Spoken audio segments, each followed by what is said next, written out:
here. How about, well, let's get rid of this. Now you can see me. Good evening, everybody. If you're in the chat here, say hello. Let me know who's here. We're going to get this thing going here in just a minute. There's FAFO. Good evening. Welcome in. Do me a favor. Go ahead and share out the stream. We've got something exciting. I have a box. So here in just a few minutes, we're going to open it up and see what we got. I think I know what it is. Let me throw this in the Discord here. Radio Unboxxing Live. And why not? Let's throw it on to a good buddy Jason's channel here. All right. 3 people in the chat here. If you haven't already said hello, which is only one person, jump in here and let us know who's here. There he is. Kel4DDG in the house. I bet you know what this is. Hello, Robert, KF0DKZ. Metis Adventures is back with us from Conway, Arkansas. Good evening. Welcome in. You see the cat photo bombing back behind me. Let me acknowledge all the folks that are coming in here. There's Robert, there's Soul, and there's FAFO. And FAFO has got a good idea. Hope you already got your popcorn ready to go. Because, yeah, this is going to be interesting. I've been looking forward to this package. I'm pretty sure I know what it is. I don't know if I can figure out how to work these things. So we're using StreamYard again tonight. This is a very interesting software. I was so impressed last time I figured I'd give it another try. I do have a special guest lined up, but I'm trying to figure out how to make it work.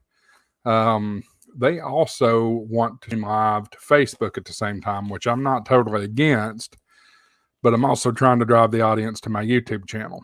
Facebook ain't ever going to do anything. Facebook ain't ever going to do anything for me. It's YouTube that's going to do something for me. So I'm trying to figure out those details in order to because I don't only just do this for ham radio. I also do this for my church too. So I'm quite familiar with streaming. Well, and I do it for work. But you have to pay for an upgrade to Streamlabs, or in this case, StreamYard, or Restream.io in order to do that. Evan and Chelsea in the house, welcome in. I just, with no revenue coming in yet, I don't know if I can make that investment just yet. It occurred to me my twin boys will be here just over a month from now, if not sooner. So, yeah, we're going to be tightening down the budget and got to be careful with our expenditures. Got 8 people in the house. Joe is here. WB9VVH, welcome in, Joe. Anybody else not jump in the chat yet, go ahead and jump in there and let me know who you are, where you're from, that kind of stuff. If you're a ham, let me know your call sign. If you're a GMRS licensee, let me know what your GMRS call sign is. If you notice at the end of every video, I always sign like I would on the radio. 73 AA4WX and WSCB 693. So just like Evan says, we're doing it live.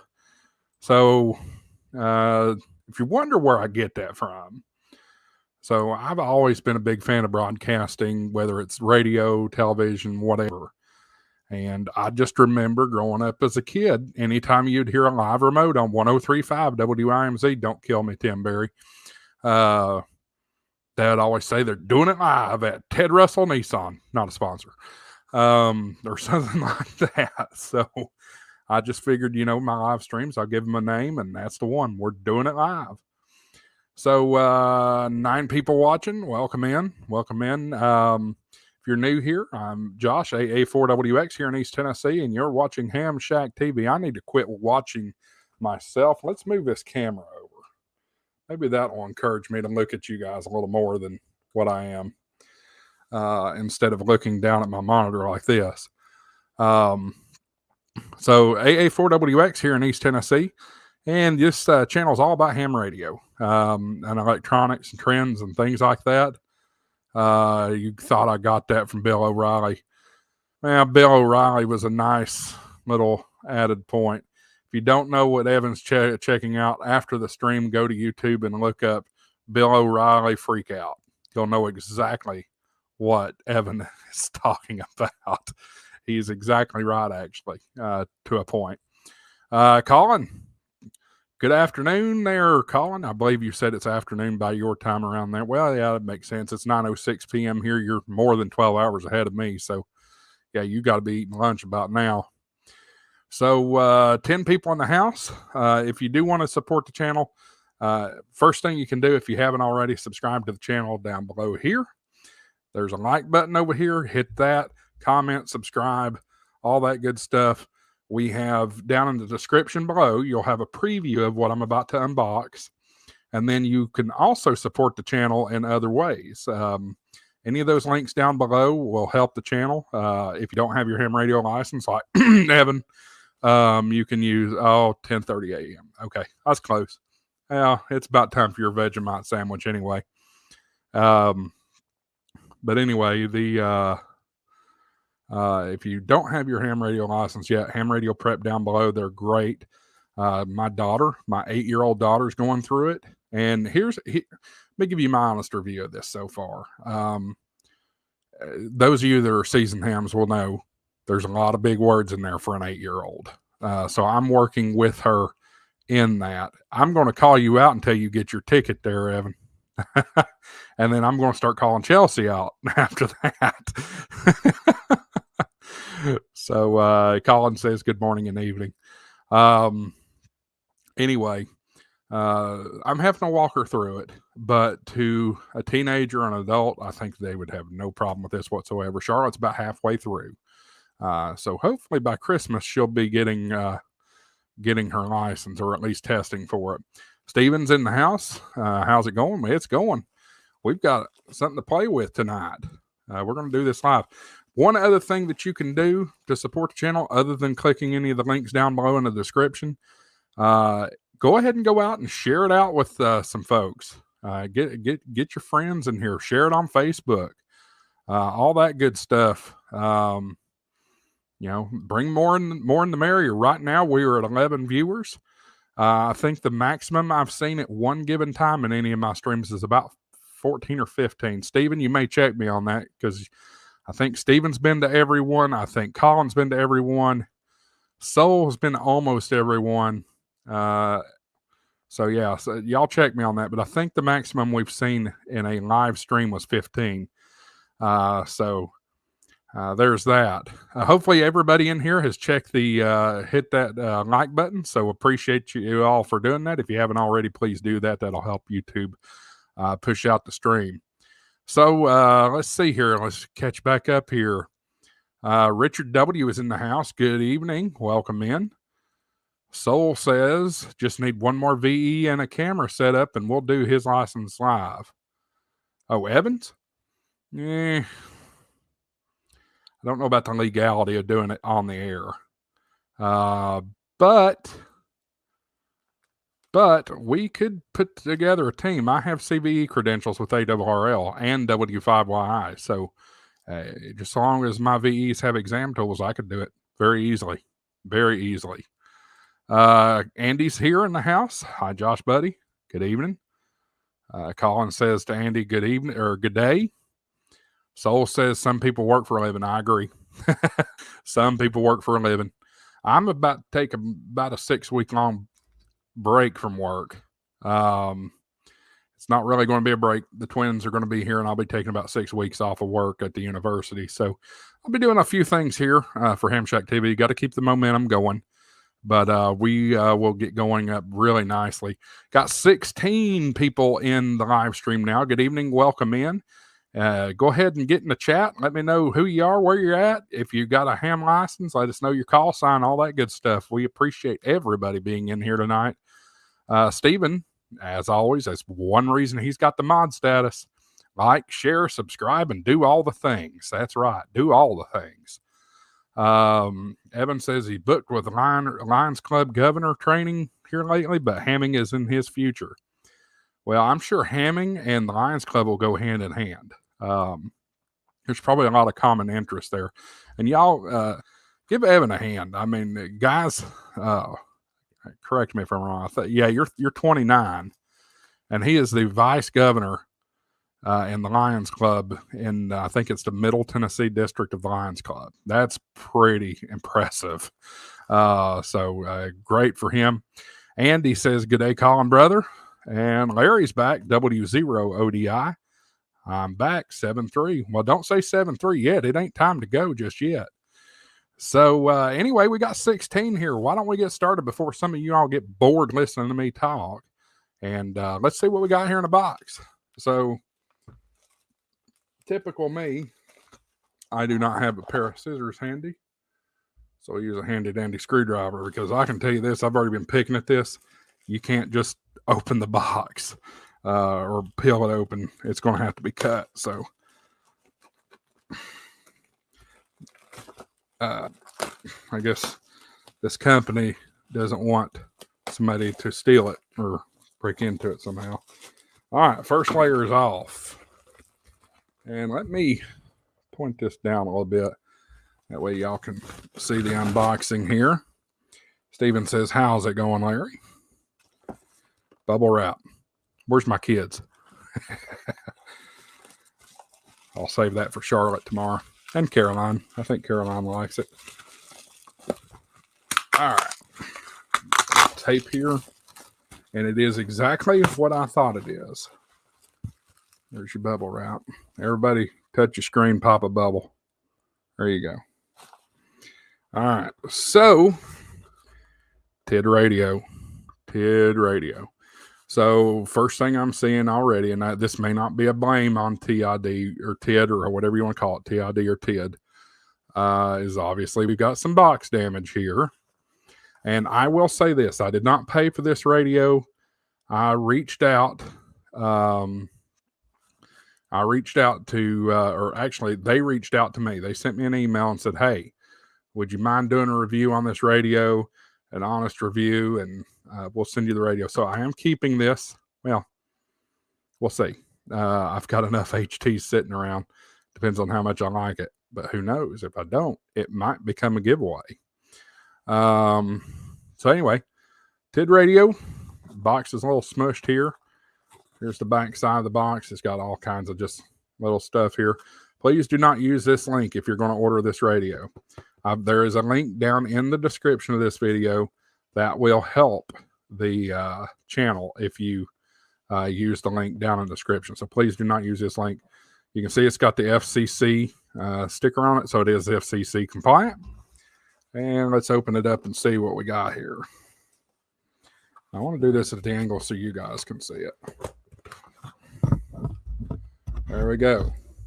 And I'm sorry if it's bumping the mic. So let's open it up and see what we got. That's your manual. And here's the radio. I'll take the plastic off of it here in a moment. And we have an antenna here. Pretty decent antenna, if you ask me. So far, so good. You've got a little business card that's got how to contact customer service and all that good stuff. You got your little belt clip here, which it looks like it takes a couple of screws. We'll deal with that later, not right now. And here's your little lanyard, or not lanyard, what do they call these? Wristband hook thingy. That'll attach to it as well. And then here's your charger. Let me put the box to the side here. Look at my fat belly showing up. Let's see if this is what I think this is. This is the way radios are going nowadays. And we'll go ahead and tilt the camera back up since I'm done boxing here. Already lost some viewers. Shame on them. I guess it wasn't interesting enough or I talked too much.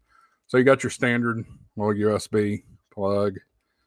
This is 5 volts and 2 amps. So if you lose your, I call them nipples, whatever. They are whatever you want to call them, your wall wart, whatever. You'll need a USB-A 5 amp, or excuse me, 5 volt 2 amp to make that work. And it is exactly what I thought it is. USB-A, and the port that goes in the radio is USB-C. This is the way radios are going these days, and I love it. The one disappointment I had is my ICOM ID52 does not have USB-C. It's a micro USB port.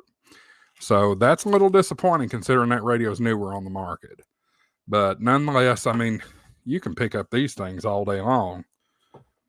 I mean, you got these little tri-tap things. It's all one cable, but it splits right here at the end. USB-C, Apple Lightning, and then the micro S or USB. So you've got those things in place. So let's open this up and see what we got here. So first thing I'm noticing, just by picking it up in the package, is this has got some weight to it. I like a radio that has a little bit of weight. Not too much weight, but a little bit of weight. So first impressions, it is very small. Very small. So let me pull out my phone in comparison. This is an iPhone 13 Pro, I believe. This is how it compares in size. So relatively small. Ooh, there's some like infrared light thing happening with my cell phone. I promise there's not a light blinking on it. It's just what it's doing. But anyway, size comparison. So the radio itself is quite small. I'm going to leave the plastic on it for now, just in case I don't want to retain it. So you've got your SMA, female on the top of the radio, and then your antenna here, which is it's an FXUV. It does 144 and 435 megahertz. It is a female SMA, or I'm sorry, I have this backwards. Female SMA on the radio, male SMA on the antenna. So we're just going to screw that on the top. And first thing we see is just looking at it now that the device is completely put together. So you've got a speaker port, or your speaker's right here. Your microphone is right here. You got your push to talk, and then a couple of other buttons, and then you got your speaker mic port. So let's turn it on and see it for the first time lighting up. If it's got a battery charge, let's see. Yep, there it goes, and it says welcome. So there you go. Here's where it is. Let me see if I can make that show up just a little bit better.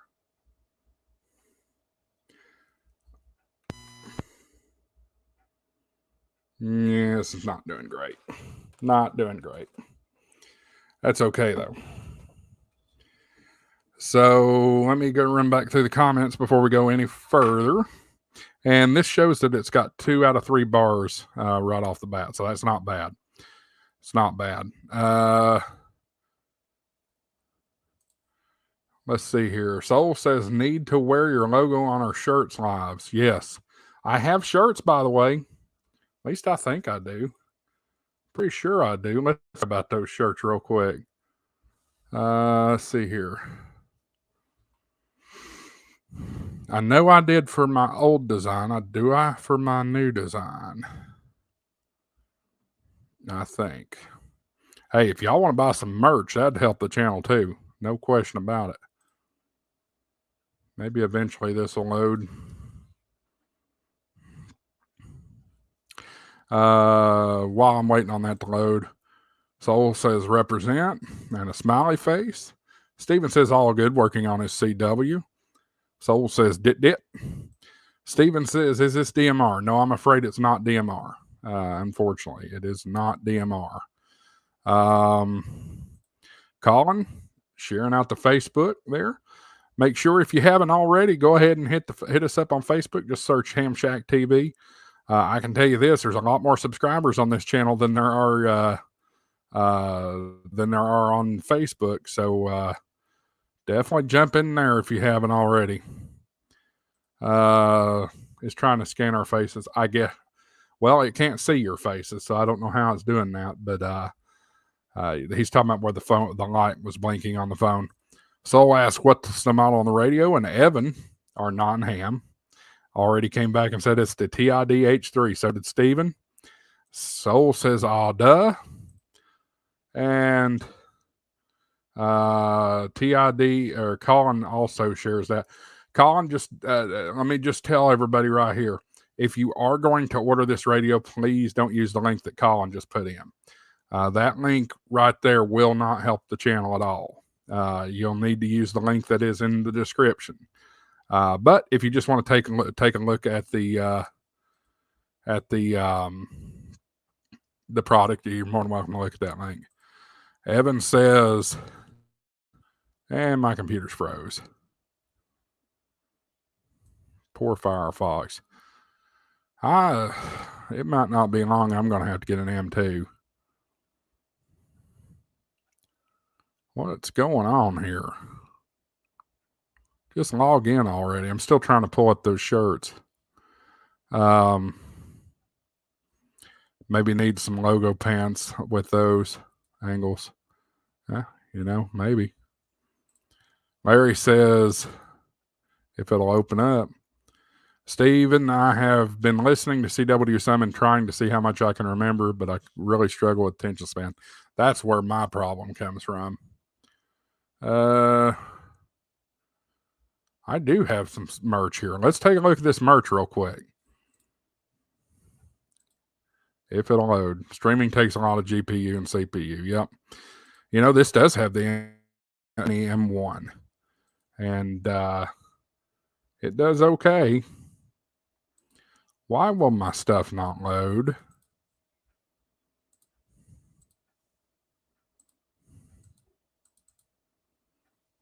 Yeah, I need my MacBook for work is an M2. It's fine. But I don't know. All right, so I'm just going to do a share screen. How about that? Well, that will be, here you go. Wow. All right, y'all should be seeing my screen now. So I have hats, I have phone cases, and I have t-shirts. And most of these are all variable in different types and sizes and things. So let me see if I can get you the link to the Printify store here. Actually, I tell you what, if you go to hamshacktv.com, let's do that. That's probably the easiest way to access it. Nobody's asked me about merch. So thank you, Colin, for adding that link in there. And you go to shop, eventually. Shop apparel. And crap, nothing's there. Anyway, I'll get some merch description or a merch link in there sometime, and we'll figure it out. It's again all new to me, some of this stuff, but we'll definitely get some merch stuff going on. All right, let's see here. Let's get back to the radio here and see what we're looking at. So one of the things that grabbed my attention about this particular radio is Bluetooth programmable. That's my understanding of it. So what do you do when you don't understand? You go to the handy dandy book. So let's see. Main features are it's dual display, dual watch, dual band, VHF, UHF, CTS, and DCS tones. It's got 6 adjustable squelch levels, 199 programmable channels, 1750 hertz tone for repeaters. That's interesting. You should have multiple options with. I don't really know what it's doing there. Built-in FM radio receiver. Got a Vox. You got a 2-pin Kenwood jack, which is we looked at that earlier. Channel or frequency mode, timeout timer, DTMF function, setting and storing of channels, busy lock function, voice indication of the function selected. Your frequency steps are 2.5 kilohertz, 5, 6.25, 10, 12.5, and 25 kilohertz. Your frequency offset can be adjustable from 0 to 69.990 megahertz. It has got power save. It's Bluetooth programmable. 5 watts and 2 watts RF adjustable output. So you got 2 options when it comes to power levels. And then it can receive the airband from 108 megahertz to 136 megahertz. All right, so apparently it does do Bluetooth. So let's see what we can figure out.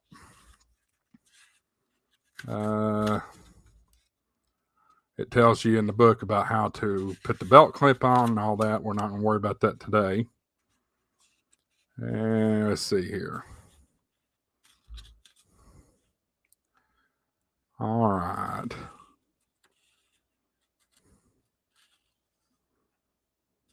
I'm still looking. Making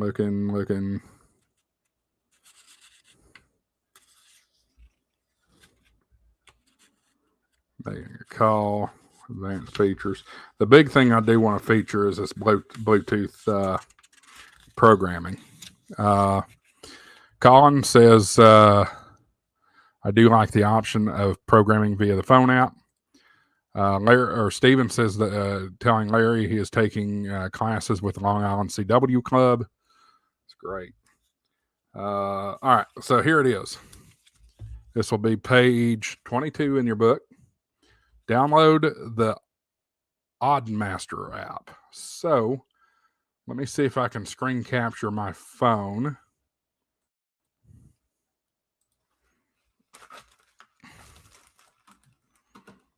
And there. Oh, helps turn on the Wi-Fi on my phone. Okay, let's try it again.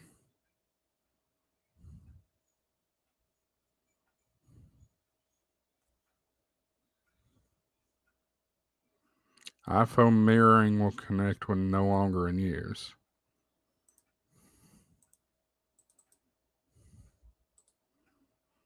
Okay. I'm trying to get this set to where y'all can see. Bear with me. iPhone mirroring. Okay. Allow for a week. Okay. All right. Now y'all should be seeing my phone eventually.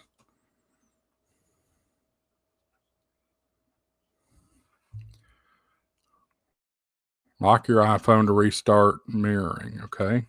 Phone's locked.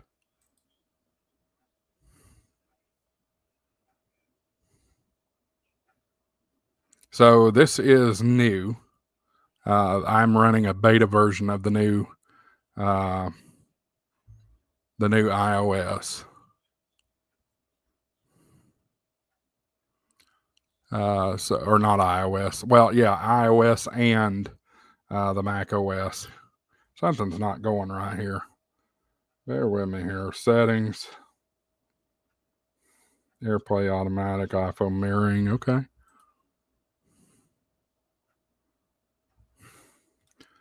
Locking it. Go ahead and get connected up. It sees it. This is some of the buggy things that you get with the new iOS stuff. Timed out. All right. So let me stop the screen share for a minute. let this thing figure out its thing. I'm going to reboot the phone. When all else fails, reboot your phone. Or reboot anything. Computer, phone, radio, laptop. Let's see here. Larry says, consider doing that a while. I guess it's the Long Island CW Club they're talking about. Soul says the best part of the radio is wireless programming from radio to radio. I have heard about that, the cloning. So that's awesome. When you have another H3 sends out a digital signal out, and the received radio will take the programming mirror at the first. Colin says, don't know if it says it's $6.99 freight to Australia, if that's correct. Wow. They're trying to give away these radios. Let me just be honest with you about it. That's my understanding of it. Steven says yes, and they do several classes a week talking about the Long Island CW Club. Try them out and find out what your instructor is like. I have 2. So I do Monday classes most of the time, and if I miss, I take the Thursday class. Larry says, okay, I will have to. Evan points out that Apple did release the, well, not released, but they have announced the iPhone 16. I only have a 13. I'm way behind. Waiting on my Wi-Fi to connect to my phone. Okay, there we go.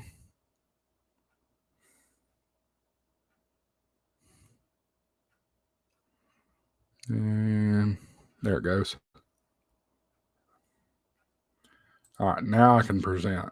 Let me go through the rest of these comments here real quick. Sometimes yourself. And Larry says, I will have to make myself set aside to do some trying. All right, so here we go. Now we got all this set up. We can actually look at this stuff finally. There we go. Connect. And allow. There we go. Now we're good. Now we're cooking. Now what? Lock your iPhone to restart the connection process. All right, well, we're connecting. There we go. Now we're in. Oh, I know what it is. I have to manually use this. That's why.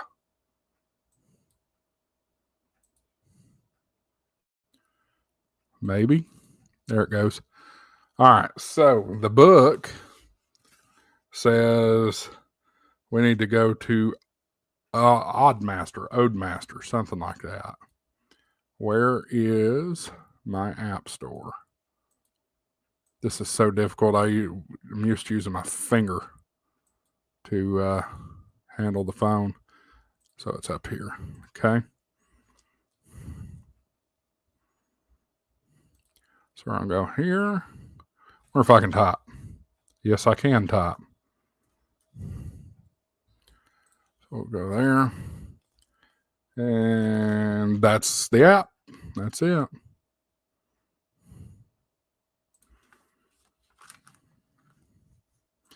Let's see. Yes, I know. I'm all Apple, though.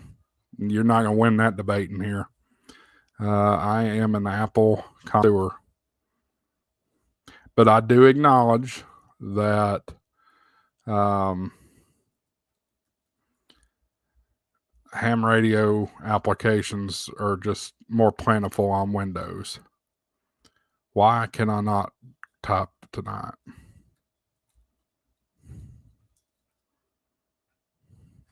And it's going to find me. Y'all are going to see the screen go away again for a second here.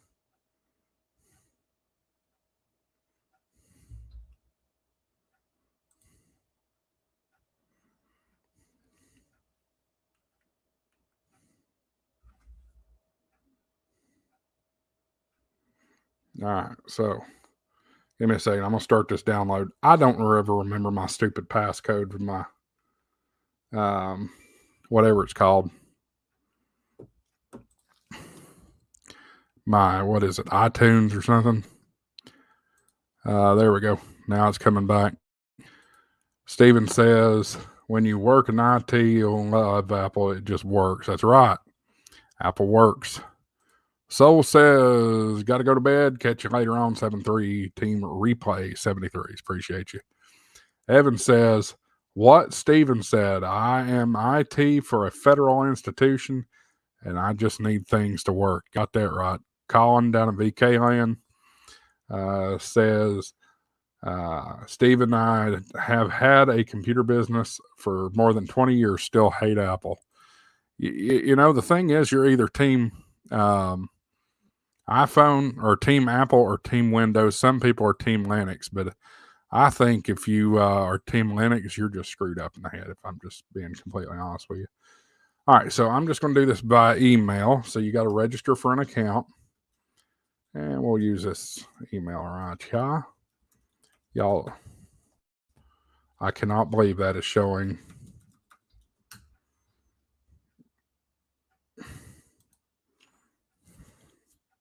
All right, so there's that. All right, so we've got that downloaded now. And the book says step 2 is register for an account. Well, we just did. And let's see here. It says allow Oddmaster to find Bluetooth devices. I'm assuming that would be a yes.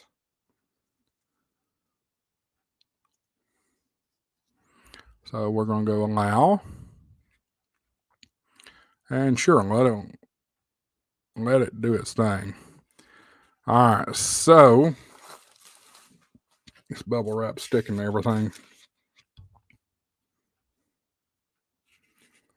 All right, so it says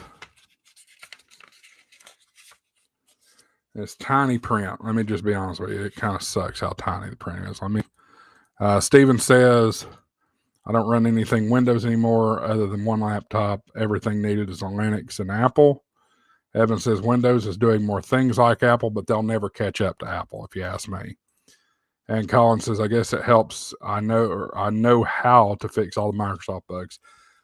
Well, the problem is Apple doesn't have bugs. Anyway, all right, so Bluetooth is on. Connect to Bluetooth in the app. Well, how do you do that? No, that's a social network. That's not what we want to do. More. Ooh.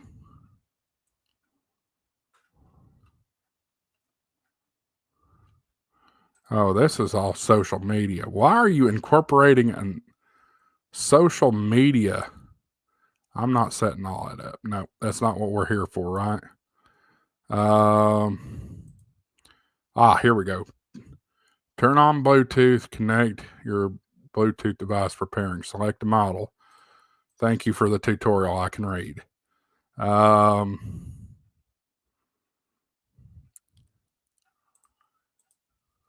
Evan says, me and Bill Gates have a love-hate relationship. We need we need therapy. Yep.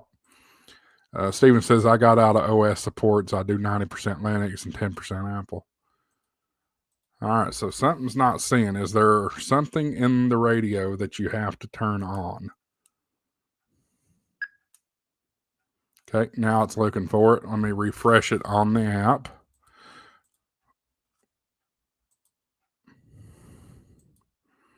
Hello?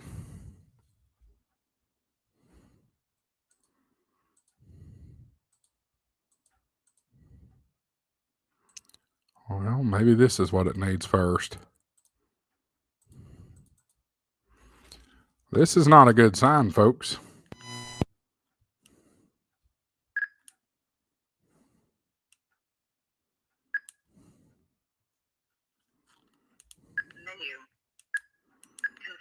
Oh boy, it sounds like a Baofeng when it talks to you.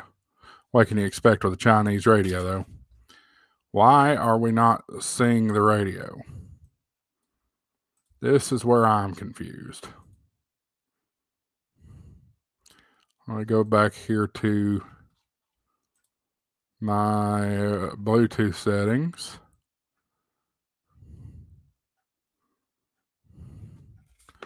The phone is not seeing this radio.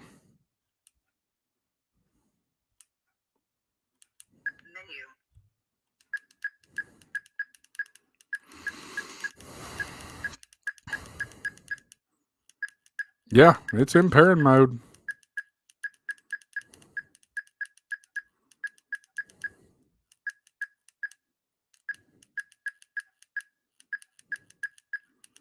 I am not seeing squat on here about Bluetooth other than there's a BT button.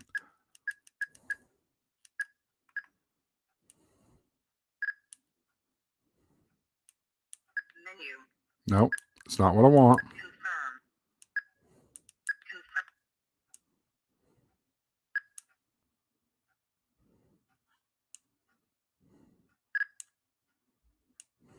Menu. Let's turn it off and start over. I'm getting disappointed with this. This is supposed to be easy. Wait, something just changed. I saw something move. That's the problem with these things. Who knows what it's going to be named? After the phone is turned on Bluetooth, do not pair the device with your Bluetooth settings. Okay, so we're not in the right place then. Let's go back.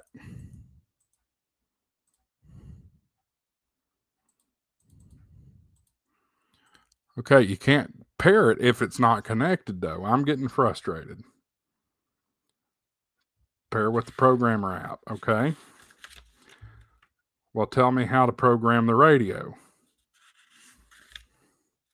This is garbage, y'all. I'm just going to say it now. If this is the way it is, this should not be that difficult.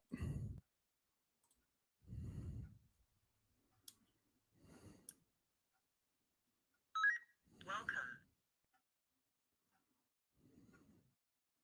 So I have a little Bluetooth icon that's lit up, but we're not seeing anything Bluetooth.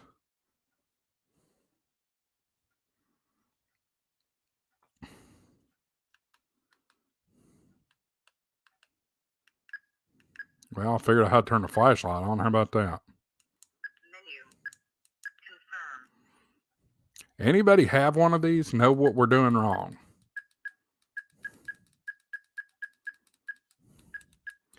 No, the Bluetooth light is solid.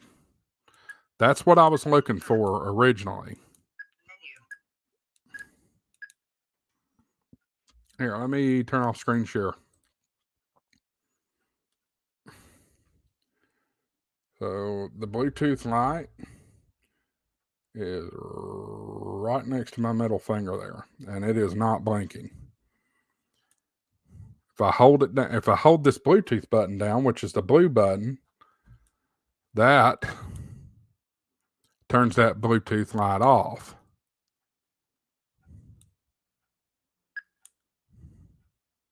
I hold it again.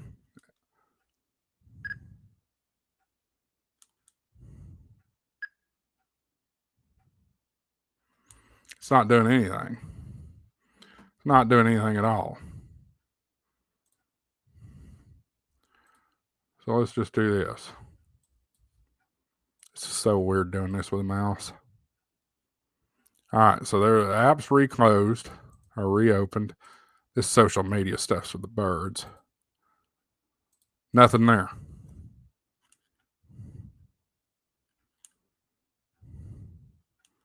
Menu. I am lost. Absolutely lost. And if you're confusing me on something as simple as this when I can program this 710, that's a problem. That's a big time problem.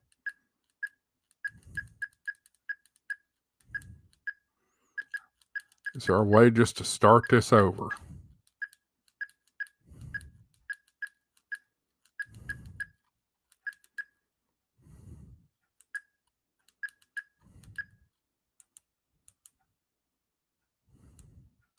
Confirm.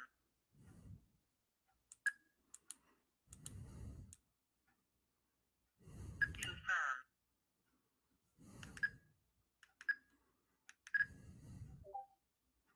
Somebody is pinging Discord. I am not looking at Discord, unfortunately. Oh. I might not can screen share this because as soon as I opened it up on my phone, there it is. That's interesting. All right, now let me reshare the screen. No sooner than I did that, that solved the problem. So it did not like me doing it that way. Let me lock the phone, then connect.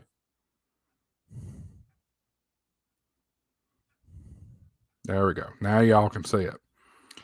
All right, so back to the book. Regardless, though, that's way more complicated than it should be. All right, so we are going to go next page, select a model of the radio. So the model is TID radio. This is the H3 ham. And then we're going to do a read. And on my radio screen, it now says Bluetooth program, and it's got a countdown. Yes, Colin, you're exactly right. All handhelds should be going USB-C. They really should. That's my only disappointment with my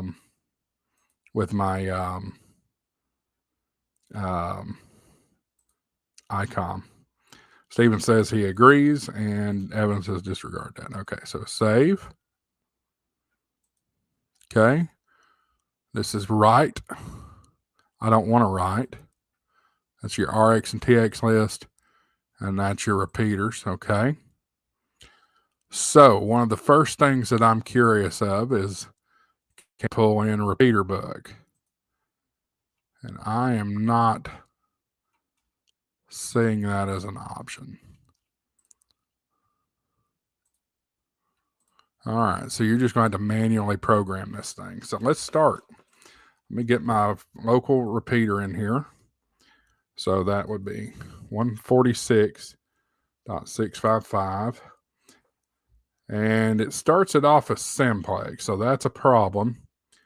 Frequency hop. What is this? I don't know what frequency hop is. Decode. Okay, this is your PL tone. So I know that the PL is, well, I don't want an RX tone. So that's your receive tone. This is your encode. We want a 100 hertz encode. I always set everything to high power, even though you really don't have to. Don't want busy lock. Scan ads fine. PTTID no. So we're going to do SMARC here, Smoky Mountain Amateur Radio Club. And then we don't want scramble. Folks, if you are in ham radio, you do never scramble your radios. Never, never, never, never. So that's something to know here. Golly, do you actually have to fix your...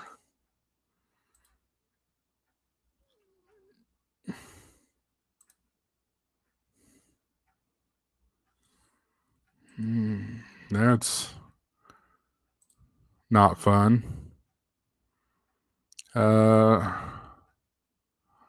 Priority.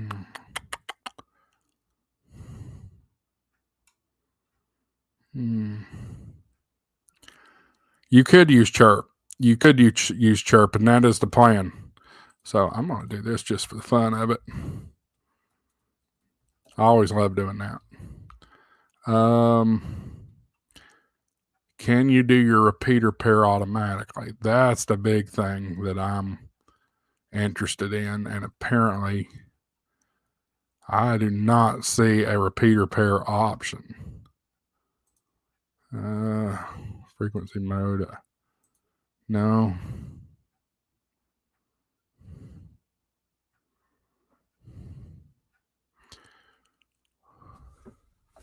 Boy, that's gonna suck if you got to do all these manually. Let's see. So 146.055. I mean, it's not that big a deal. This is just talking about laziness at this point. But okay. So you got the 100 hertz tone, wide bandwidth, busy locks off, scan ads on. We put the name in it. We don't want to scramble. Channel 1. Okay, so we're going to hit right and see what happens. Internal server error. Great job, TID. Internal server error.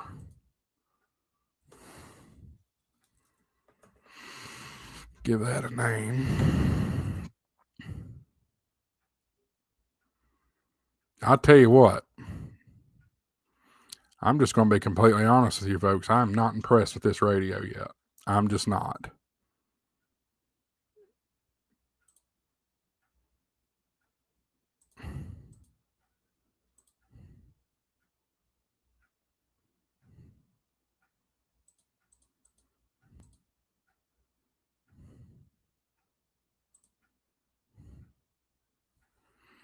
Not impressed with it. So it didn't retain anything that I just told it to do.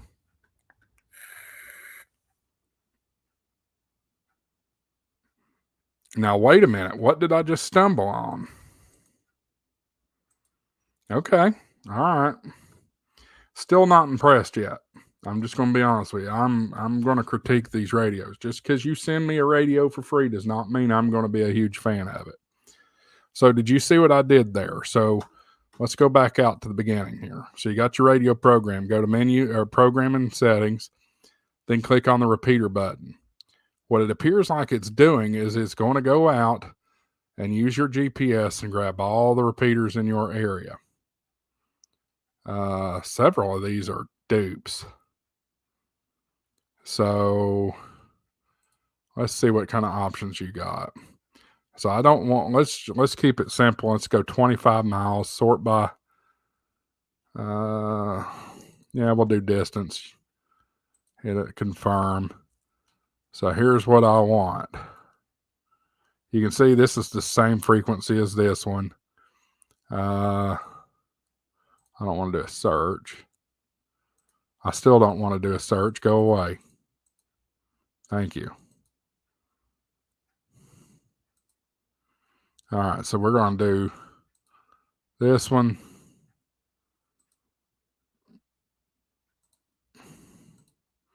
This one. Oh, wait, that's the same one. This one. Oh, these are all-star. That's why. This one. This one. That's the one we were trying to program earlier. I don't know if it is buggy. It is buggy, to Evan's point. That's what I'm not liking. I'm a utilitarian person. I want something that works. I don't want to have to screw with it and make changes and stuff like that to it all the time. We'll take that one. I know this one's good.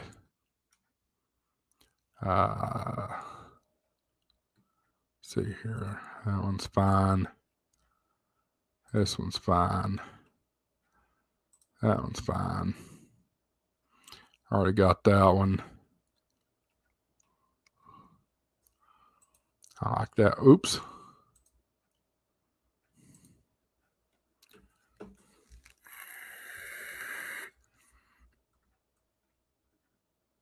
I'm just going to add a few more of these. I definitely want that one. WB4GBI is one of the greatest repeater owners in East Tennessee. One of my favorite. And I clicked it again.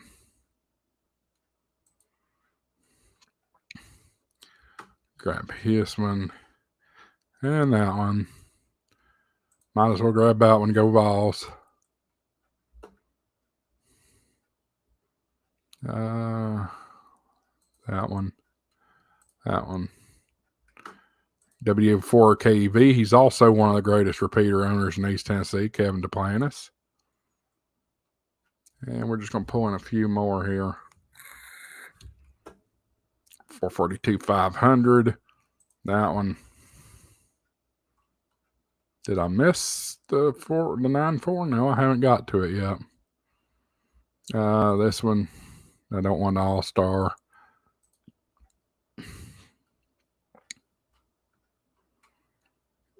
Sure.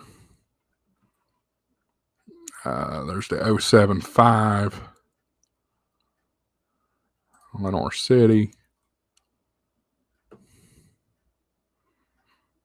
444 or 445.50.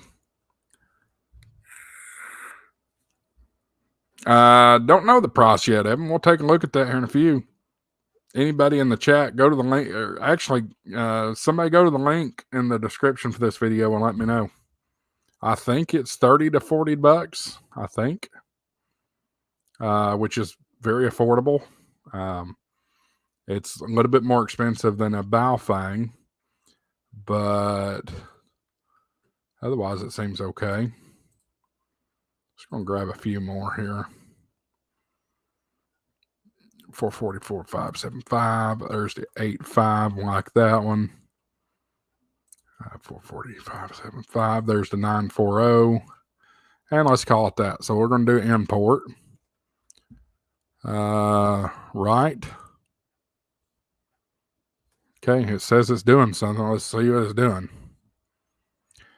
Colin says United States, $29.99. So, okay, so that's close.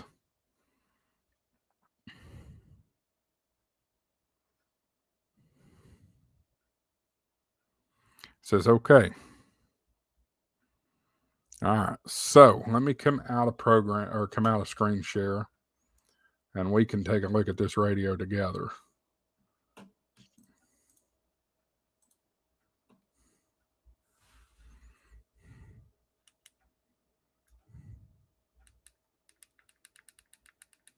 These are not the memories that we programmed. What did you do? You did nothing.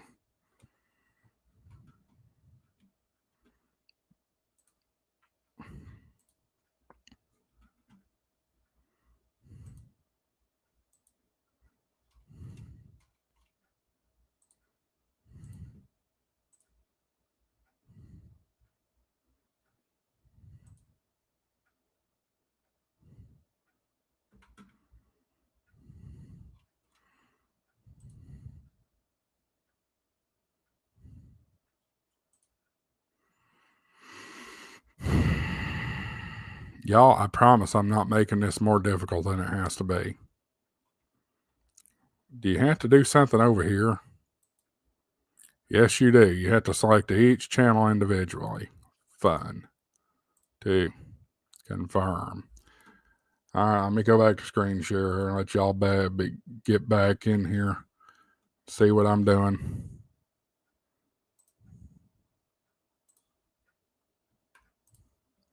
Thank you. You do not need to keep asking me permission to share my screen. Thank you. Evan says, sounds like something you get what you pay for. Well, yes. And frankly, okay, so my initial thinking on this thing is it's a decent starter radio. It's decent. It's better than a Baofeng. I will say that. There's that one. I wish this automatically assigned all these, but it doesn't. So that's a problem. Let's do that for now.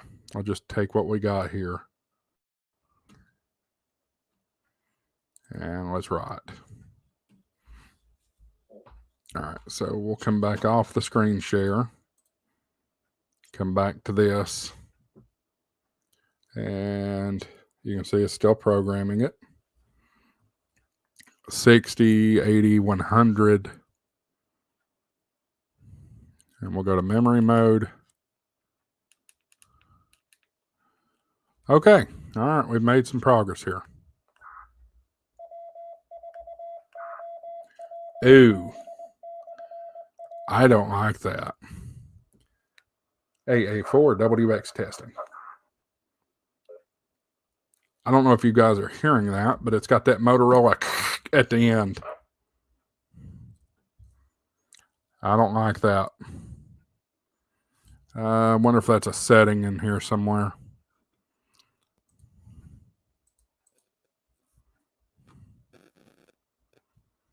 It's a Roger beep, but it's not a Roger beep. turn that tone off. And we'll rewrite to the radio. So I'm rewriting to it right now. I don't need to sound like the police out there. Evan says that's where the USB might come in handy. And that's fair. Okay, so let's talk about Chirp. So I've used Chirp in the past, and Chirp is a great application. It is a fantastic application. And if y'all don't take off, maybe we'll hook this thing up and try it on Chirp. We'll see. So just to reprogram the radio, let's see if it does the noise thing again. Okay, it's not doing that noise thing anymore. All right, so let's do a side-by-side comparison and see what happens. So let me get rid of my phone share. And we'll get ready to go up here. Colin says his XTS 2500 does not do that noise, but it is P25 phase 2 trunk. So that's good. That is good. All right. So you just unwind this USB-C. That's reasonably long USB-C. It does have a USB port. Do I have Chirp on my Mac? I think I do.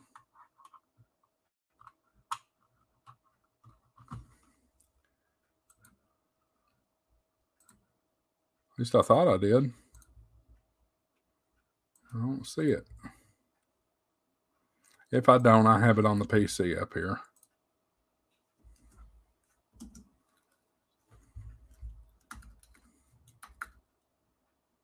I do have it on my Mac. Cool. All right, so we will get ready to. Of course, you want to install a new version of Chirp. But if you're not going to make me, I'm not going to do it right now. I talk to myself, y'all. It's disturbing. So where's the charging port on this? USB is in the bottom. It's right here. So that's a pain in the... That's all right. We make do and work through it. Okay, radio is plugged in. Get started. Well, let me share the screen here so you can see what I'm doing.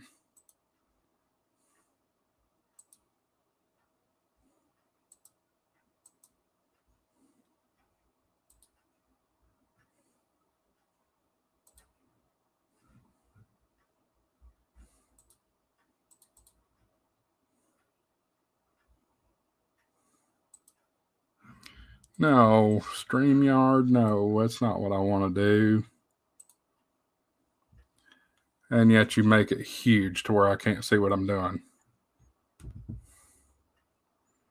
Okay, well, I don't know what my picture-in-picture is doing, so you live and you learn when it comes to trying new software. But all right, so we'll share Chirp. Allow. Here we go. You should be seeing Chirp any second. There it is. So get started by opening a file and downloading a radio. So we're going to go up here to the radio menu. Y'all can't see this. Click download from radio. All right. So it is not seeing a radio. Fun. So you know what we'll do? And sometimes it has to do because I'm coming through a dock. So, and that's probably the problem. So we'll go ahead and stop that share for a moment. And then I'll plug into this computer up top here.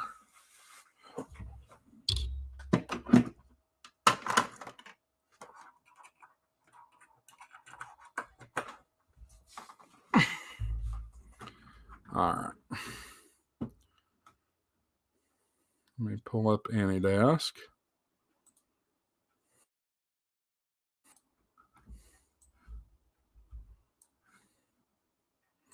And we'll share screen. Steven says, watch it be USB power and not data. That would be my luck, wouldn't it? All right, share screen. Okay.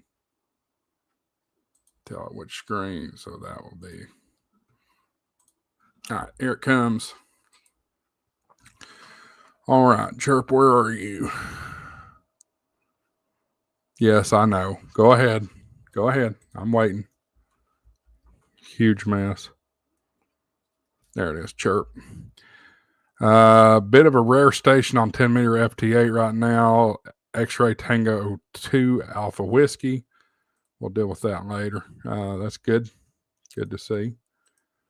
And yes, by the way, my computer warranty expired. All right, radio. We're going to do download from radio. And of course, it's not seeing it. Same problem that you have with the doggone, it's the same problem I have with TYT radios right here. Okay. Well, guess what, folks? We're done with this for tonight. Before I start throwing things, I hate to admit it, but I do have a terrible temper when it comes to crap not working. I mean, just crap not working. So anyway, as a radio, AA4WX testing. 1, 2, 3, 4 testing. It has a good sound. That's what we just looked at. It was not in the COM port. Although it is going back through a dock. I'll try it one more time through the dock or away from the dock and see if it reads. Oh. Well, it'd help if the dock was plugged in, because the dock wasn't even plugged in at all.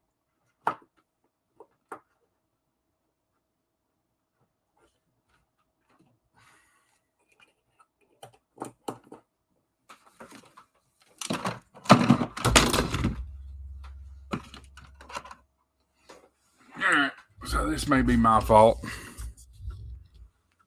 Oh, I'm sure you can use the chirp. I'm sure you can.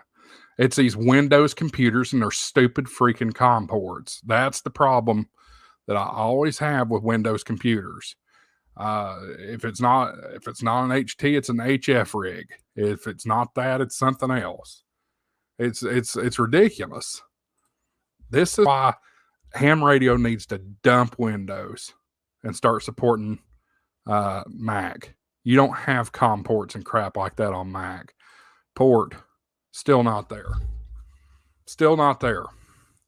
All right, let's look at Device Manager and see if it's there.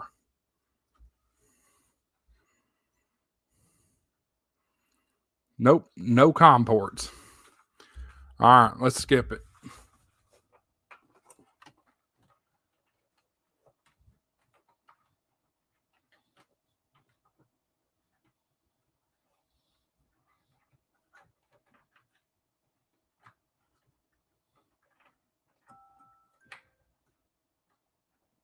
So I'm just trying to plug this in directly to the computer and bypass the hub.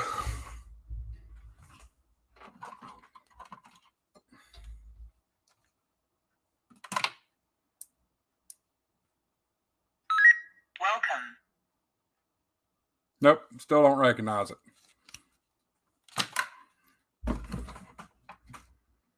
If I do wonder if it came with a power USB-C and not that's plausible. Let's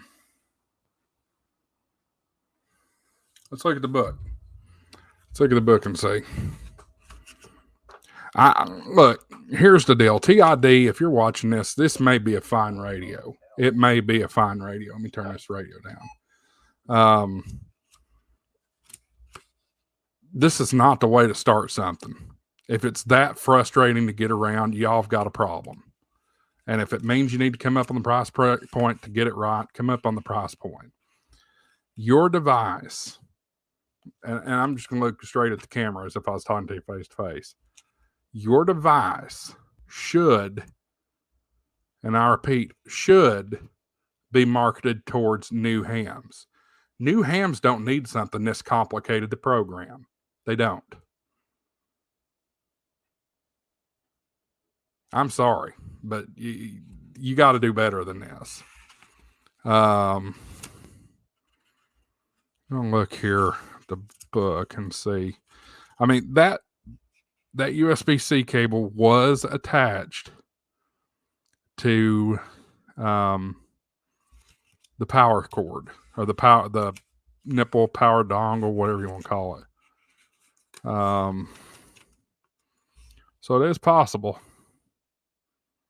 It wants you to download Oddmaster. Okay, so the book tells you nothing about programming it other than wanting to sell you their software. That's helpful. How to charge.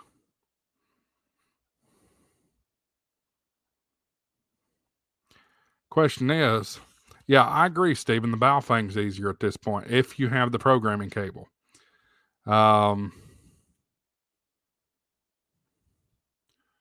Chirp has 2 times the H3 there, but here's the problem. Here's the problem, Colin. Look, I understand what you're saying about Chirp, but Chirp's not going to work. Chirp's not going to work if you don't have a COM port showing, and there is no COM port showing up. So whenever you open up Chirp, you're getting nothing here. So there's nothing different to try. Now, what I'm is if you need what kind of cable it needs. Because I know with my ICOM, you can't program via the SD card. You can only program via the Kenwood connector. I've got a Kenwood connector if that'll do the trick. There's nothing in this book about this. Colin, do you know what cord it takes to do that? Is it the USB-C, or you know what? I think you're right. More I'm thinking about it. You're right. It is not going to be programmable via USB-C. The reason I know that is because this USB-C port right here is in the battery. It's not in the radio itself. So you're not going to program it via the USB-C. What I am curious about, let me pull this one down.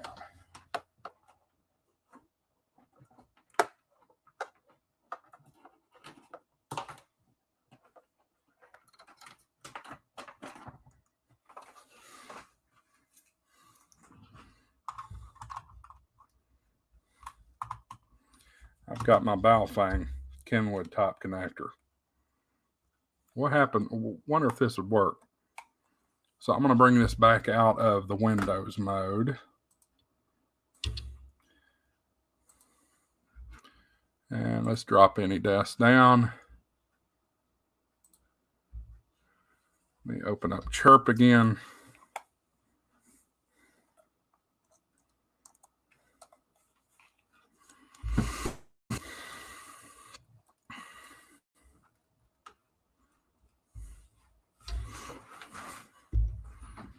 Yep, that's exactly what I did. I've gotten the Baofeng cable out. Now, if the Baofeng programs this, shame on TID. Shame on them. And I don't like fussing with people that send me free equipment. I don't. But I have been implored. Hey, look, you can actually see me. I have been implored by people that watch my channel to give honest reviews.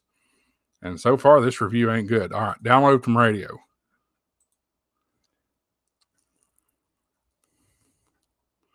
Nope. Still not. Let me just change this to this port right here.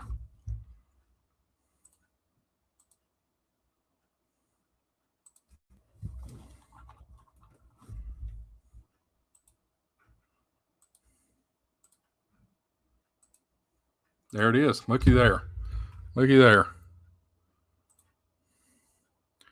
And this is TID. What is the difference between TID and TID radio? I'm going to go TID radio, and this is the H3. So I hit OK. Turn the radio off. Connect to the speaker port. That's already done. Make sure it's firmly. Turn the radio on. Ensure that the power. Click OK. All right, so it's cloning. That's good. We're making good steps here. All right, so TYT, I keep saying TYT. That's my mistake. TID, shame on y'all. I shouldn't have to pull out my Baofeng for this to work. All right, so query source. It is shared, so we're not seeing it. You're not seeing what?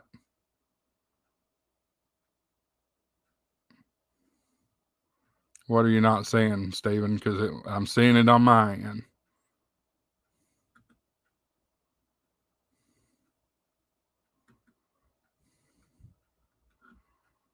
You're not going to see. If you're talking, yeah, okay. All right, so we're going to go radio, and then we're going to go. You're not going to see this because you're not seeing the entire screen. But I'm going to go repeater book. Actually, you know what? Let me change this. I want y'all to be able to see this whole thing. Let's try this one more time. Share screen, share a window or screen, share two. Nope, I want to share one. Perfect. All right, now you can see my entire screen. All right, so we're going to go up top. We're going to go radio. We're going to go query source. We're going to go repeater book. I always use repeater book. Country, United States, amateur, Tennessee. Okay, so maybe it'll do both. I would imagine it'll do both. Tennessee. Well, that's dumb. You have to use your Latin on. I'm assuming that's close, so I'm just going to go with that. Only limit to 2 meters and 70 centimeters. Will it do 222? I don't think it does 220. USB programming is on the side of the radio, not the bottom of the radio. I don't see a port. There's no port on this model on the side of the radio anywhere. The only port is this one, and that's the Kenwood type. All right, 2 meters and 70 centimeters. Okay. Limit to only certain modes. So we only want FM because it won't do anything else. Digital modes convert to FM. We don't want to do that. All right, so we're going to go OK. And it pulled in quite a few here. And we're looking pretty decent. It's bringing in some dumb names. These names are not great, which I will edit at another time. Oh, wait. I know what I can do. No, stop doing that. I go here and here, copy. Then I take it to this code plug and paste. Overwrite yes. So this is Smark. I don't know what that is. WB. So it's naming these repeaters on their locations, and I don't like that. You might like that. I don't. I like the call signs to be in there. Now, some radios I do put the location in there.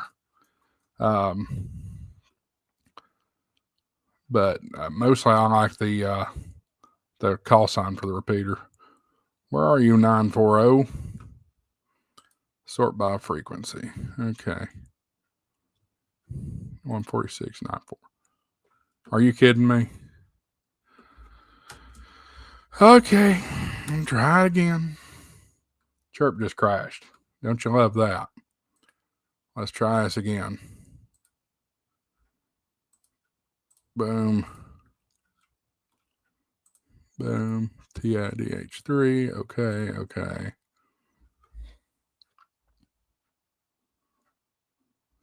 And by the way, I haven't acknowledged anybody in a while. Good evening. Welcome in. 9 of you watching. We've had as many as about 17, 18 watching at one time.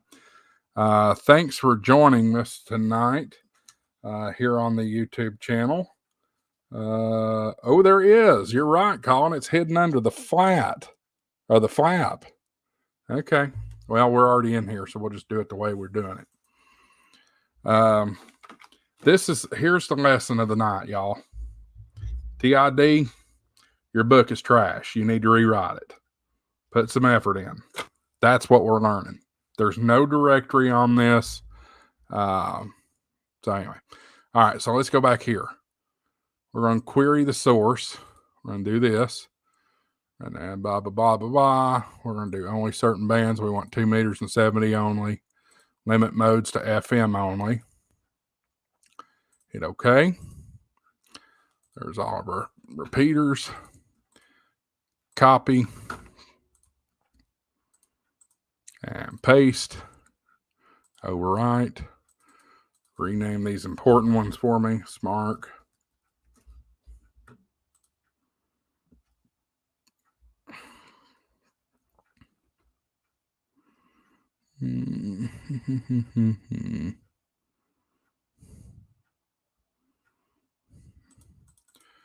And this one is Skywarn. All right, so the other thing I'm noticing is several of these say tone squelch. Tone squelch ain't going to work. They have to be tone, or at least in my experience, they do. So we're going to take this one and drag it all the way up here at the top. No, I don't. Well, it's going to, or I could just do this. Insert row above. That's not what I wanted to do. Delete this memory and shift all up. Okay. So I want to put insert a row here. The reason I want to do this is I want to drag this 29 up to the top because that is an emergency frequency for me. And delete this memory.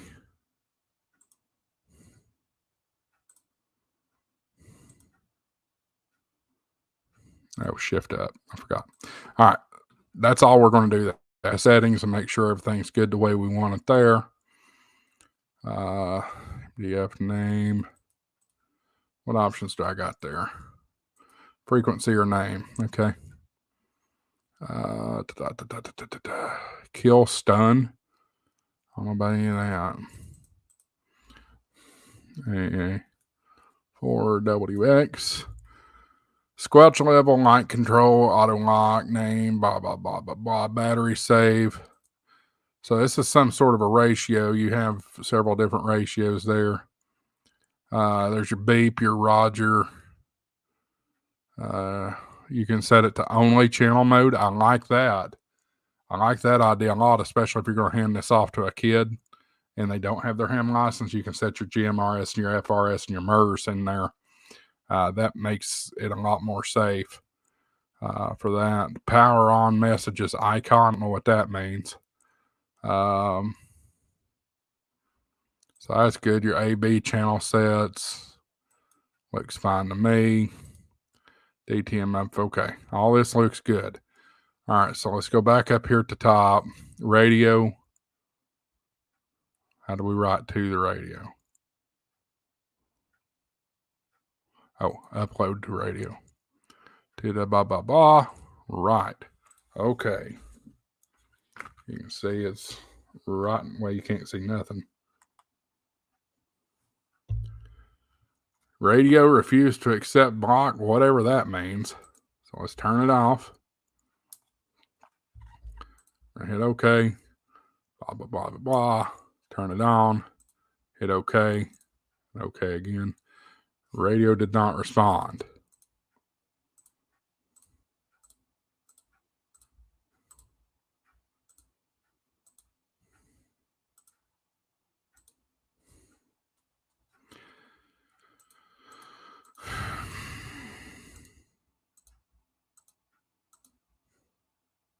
Now it's cloning. I don't know. Well, it says it's cloning, but it ain't doing it on the radio.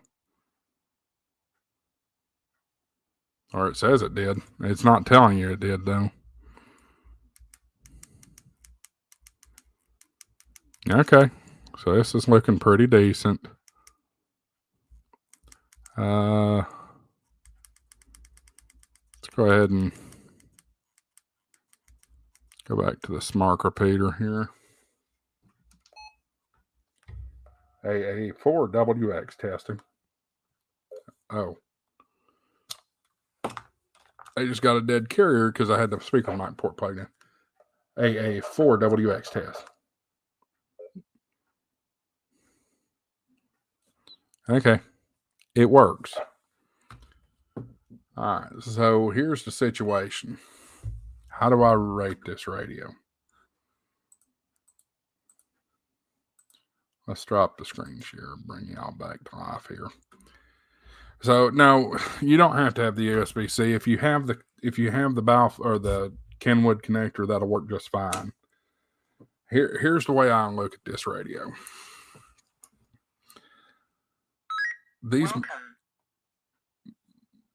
radios at this price. Welcome. That's what it is. Icon. It's just showing the TID logo in there. These radios should be simpler than this. I feel like I could have hand programmed this radio a lot faster than I could that Bluetooth or through chirp. This radio has a lot of issues. I know that Soul, KL4DDG, also did a review of this radio. I don't think his was that scathing. The difference, too, is I did this live. He did not. And I'm not knocking him for that.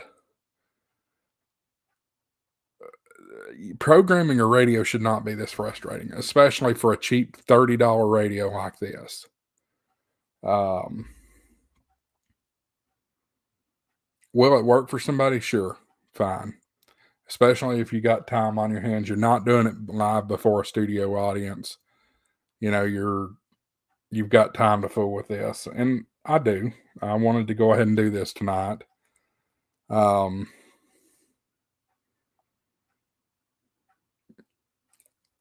It's not bad for $30.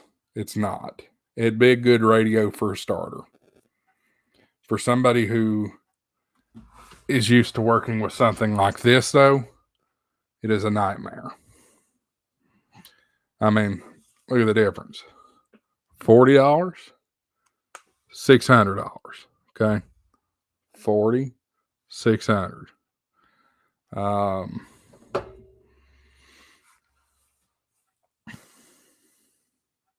I don't know. Let me know in your chat what y'all think about this. I know my review is a little skewed.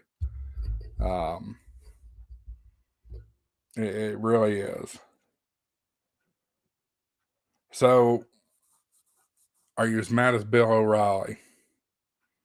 No, I'm not mad. I'm not mad now. Now, especially, I'm done with it. I don't know, guys. I don't know. For you experienced hams that's been in this a long time, you won't like this radio. You just won't. I like the idea of the Bluetooth programming. I like that. There's a lot left to be desired with that. A lot. Now, I know a lot of folks would make the argument that we had I know that we had a lot of technical issues on my end. Hello, dog. However, even beyond that, I can sleep. There's no issue with that. Matter of fact, I'm pretty tired the way it is. But even beyond the trouble that I was having, there's just some quirks to it. I guess maybe I'm spoiled with the Anytone 878 up there and the ICOM IC52 and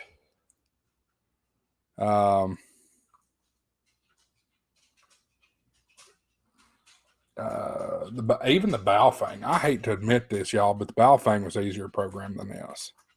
Never mind the Bluetooth programming. Throw that out the window. I got a headache. I'm sorry, y'all. I'm sorry. This thing just frustrated the fire out of me. If you want one, great. Go down in the link below and order one. If you want to try it out. $40. What can you say? I will tell you this, though. Ham Shack TV's recommendation would be a no. I will not be promoting these radios. I just won't. I'm extremely disappointed in this radio. It's not what I like. Doesn't function the way I want it to. It is what it is. Evan says, as someone who is just starting in ham, I would spend a little more for an easier setup. So that is something that you do need to remember in this hobby is you get what you pay for. You get what you pay for. Am I telling you this is any easier to set up? Yes and no. It's easier for me because I've been in this a long time.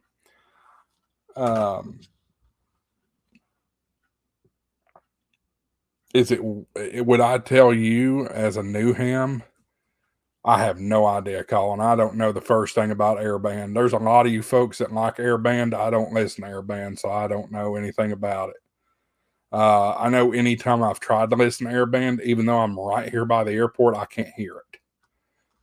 So take that for what it's worth. Airport's like 3 miles as the crow flies from here. Tango Yankee Sierra Airport. Would I tell a new ham like Evan to go buy a 52? No, I wouldn't. It's a little too much radio for somebody that's a technician and just starting out.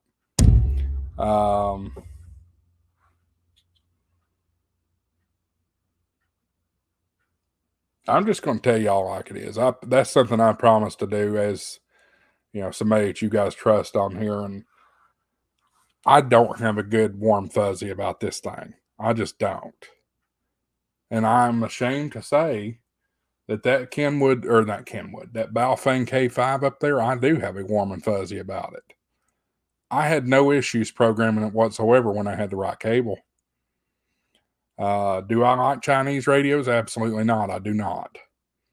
But, I mean, here's the deal. I told y'all earlier, Charlotte will have her ham ticket in a few months. And she has a UV82, I think it is. I can't remember. It doesn't have the model number printed on it. It's the red radio. The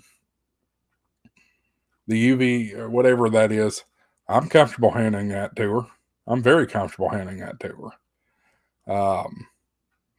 First off, it's an HT. It's not going to get her way out in the middle of nowhere and, get her talking to a bunch of people that she's nervous or that she's not, I'd be nervous for her talking to. And I'll be honest with you, I trust the ham community. I really do. But do I trust them with my 8-year-old daughter? I don't know about that. Not everybody. There's some, of course. One of my best friends, Jordan, for sure.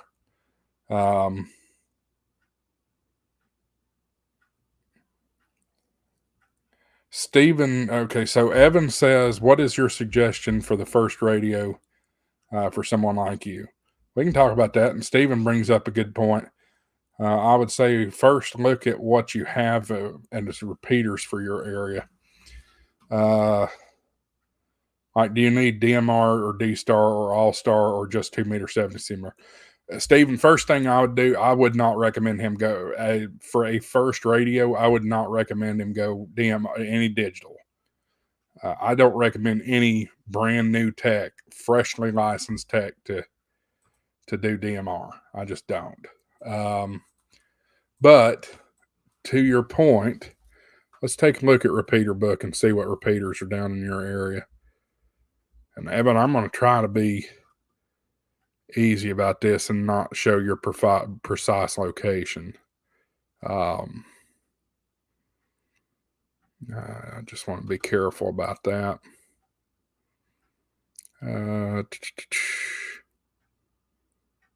North American repeaters. Repeater book's a great thing. You're right. It can be limited. I know Evan is in Middle Tennessee though, and I know it's going to be quite abundant. I don't, Colin. I don't hear any airband here, none. And honestly, I'm a ham radio guy. I could care less about the aircraft. I really could. And the reason I have tried airband is I do have an FAA Part 97, Part 97, an FAA Part 107 license. And one of the recommendations was to listen to your air traffic. I can't hear them. And they're just right here. It may have something to do with the topography around here. I don't know. Lewisburg. There it is. All right.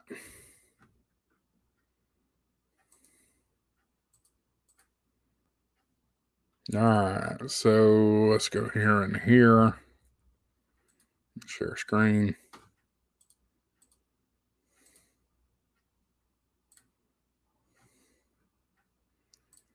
All right.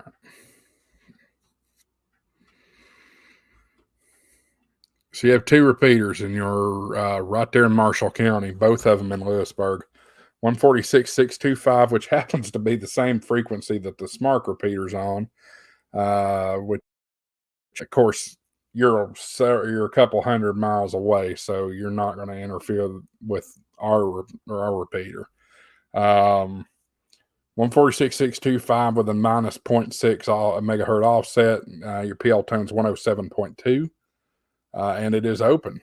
So that is good. Let me look at the map result here and see what else is around you. You should have zero problem though getting into that machine anywhere in Marshall County.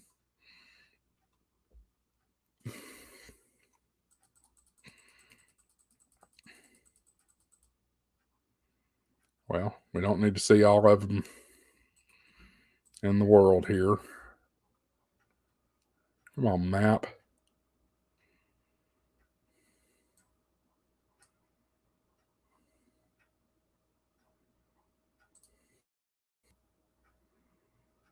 .442 is our sheriff's department.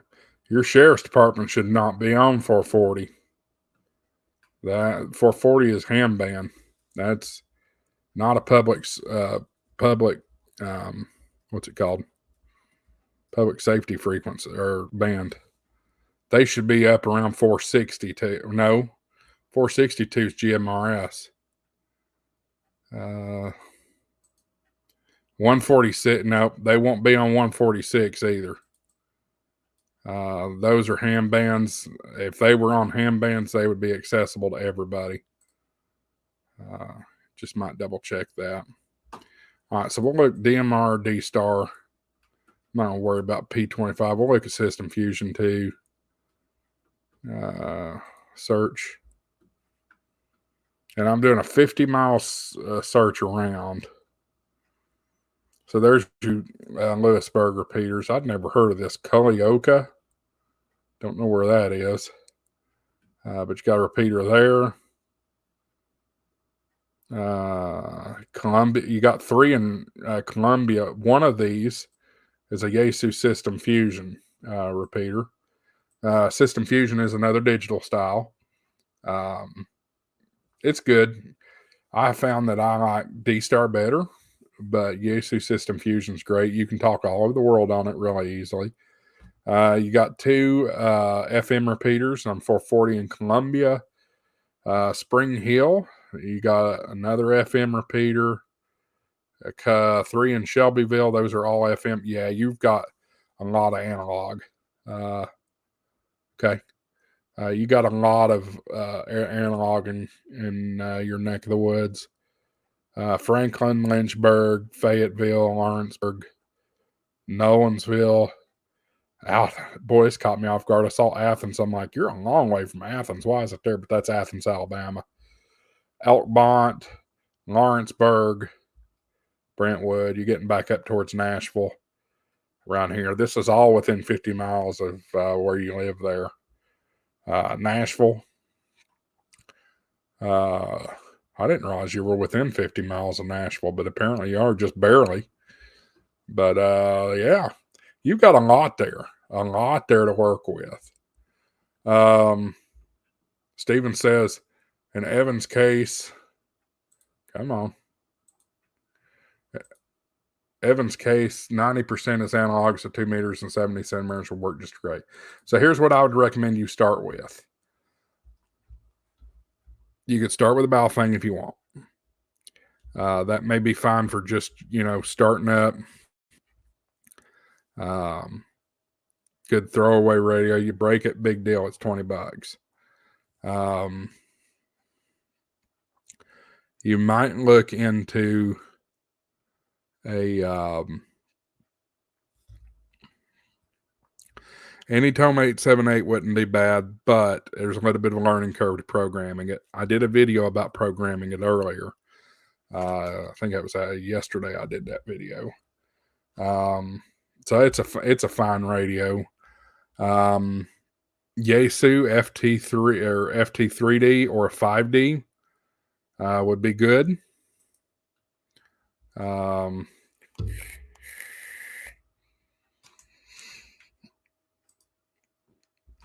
What else?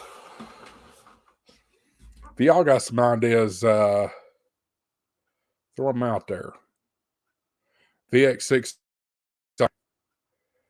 ICOM has a couple of easier handhelds. Kenwood has some. Would I tell you to go drop $400, $500, $600 on an HT right off the bat? No, I wouldn't. But there is a good used market out there. I wish you'd got to come down to Huntsville. You could have got a deal down at Huntsville on something.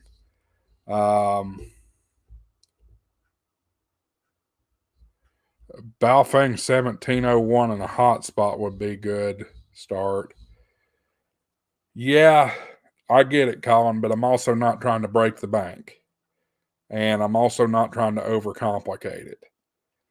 I do not believe in digital for a brand new ham. I don't, especially DMR. D-Star, System Fusion, those are so much more simple of digital modes to operate with. DMR is way too complicated for a brand new ham, especially when you're dealing with time slots and color codes and all that nonsense. Yeah, 1701 and a Pi Star. I get it. And that's not the hotspot I would recommend. Pi Stars are fine for somebody that's more advanced. But if you don't know anything about a Raspberry Pi, Pi Star is not the way to go. It's not. I have my my OpenSpot 4 Pro. Those are more expensive, but it's simple and it's reliable. I had all kinds of trouble with the Pi Star that I had. I just did. And I got a bag of Pi Stars out there in the garage, or well, I've got a bag of the MMDVMs for them. I just don't have the Pi Zeros for them. So anyway, yeah, just shop around, Evan. I just wouldn't go in for something overly complicated. Where you're going to have the most fun, where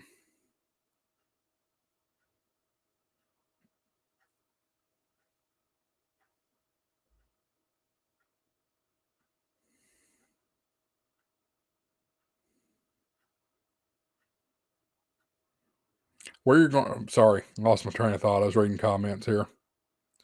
Where you're going to have your most fun, though, just starting out, especially if you're just starting out on analog, is get you a mobile rig and put in your truck or car. You can find mobile rigs for $10 a dozen. Heck, you might actually win one Thursday night. Reminder, for everybody here, we're giving away a mobile rig on Thursday night.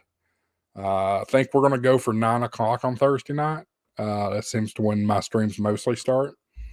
So we'll do the giveaway then, and we'll see what happens. But you'll need a antenna, whether that's a mag mount antenna or a lip mount or something like that. The only reason I say I think you'll have more fun with a mobile of some sort is because you get more power out of them. These little handhelds, you get maybe 10 watts max. Some of them claim they do 10. I've seen them being put on a watt meter and they do not do 10. But some of them do. A good mobile will do you 25 to 50 watts, and that extends your range, especially with a good antenna. There's a reason that a lot of hams call HTs scratchy talkies, because they're scratchy. You're not putting a lot of power into them. However, your Lewisburg machine, you should be able to wear out. Steven's got some good points here. Steven says, go to a dealer and see what brands you like. Sometimes places you can get an open box. That's very true. Or go to a local ham club, get info, and find some deals there. And Colin says, if brand new and US Tech, 10 meters is great with worldwide contacts. Yes and no. I've got a 710 sitting right here. I did have a 991 behind. I've been before that. I've been on HF for a little over a year now. And I got to tell you, 10 meters has not been good to me. It's just not. But HF is a total different animal. And that's another direction I don't recommend a tech go right out of the gate is straight to HF. There's a lot to be learned there. You got to learn the etiquette of HF. Where to learn best is definitely VHF and UHF. Get your feet wet talking to people locally, then start expanding out. The best way to get into HF to start out would be going to a field day. Of course, field day is already passed for this year. Next year's field day will be in June. However, you could consider winter field day. I think that's in December or something like that. Evan says, I like the idea of an automotive unit, especially if they're cheaper. Not necessarily cheaper, but you'll get more power out of them. You'll certainly get more power out of them. That is no debate. Brady, I'm glad to see you're here. We'll go ahead and show you in here. So Brady's in the house here, folks. Brady, you'll be impressed to know that this has not gone well. I know you were one of the ones with concerns that said I would go for everybody that sent me something or paid me to say something. Well, so I'm going to give y'all full disclosure. TID did not pay me to do this video. However, they did give me this radio. I'm glad they sent 2 screws because I already lost one. I'm not thrilled with it. I'm just not. It's not a good radio. I'll make my Kia Telluride a storm chasing unit. Well, that's something we can get excited about. Now, Middle Tennessee is not bad to chase in. However, that's where you'll get excited to Skywarn. I don't know how many. I know Colin's not a Skywarn fan, just simply because he's not in America. But Skywarn is fun. Brady says TIDs have been known not to be that impressive. And I've just been transparent about this. I'm not impressed with the Bluetooth function. And boy, this screw's a pain in the butt to put in. I'm trying to put it in the belt clip.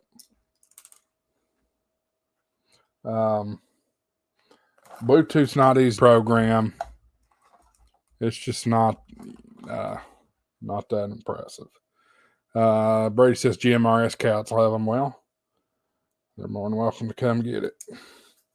And there goes screw number 2.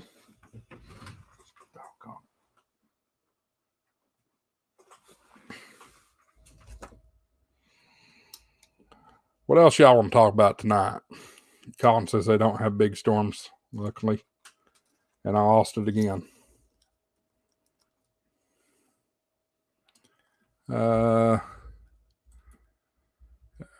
Western Middle Tennessee is a good chasing area. We're on the edge of the danger zone. Yeah, here in East Tennessee, you don't want to mess with storms. At least chasing wise, it's too dangerous.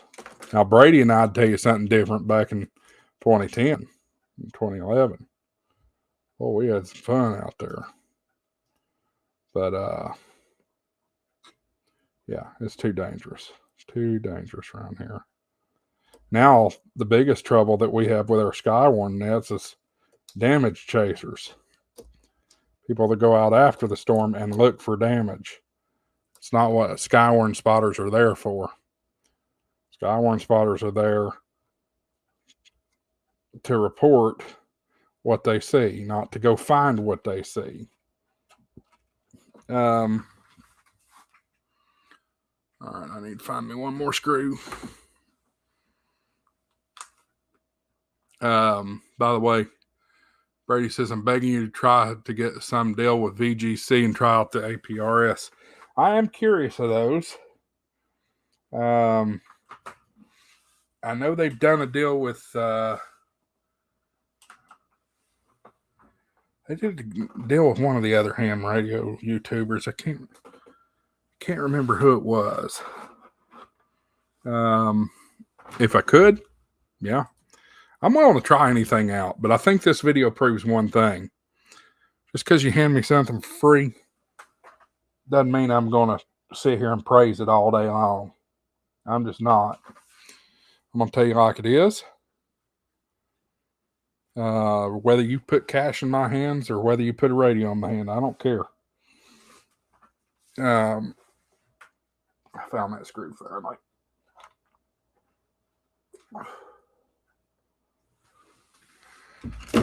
Let's see here. Evan says we converted an old Geo Prism into a chasing unit back in his prime weather days. Evan says headlights, instruments, and all that's awesome. I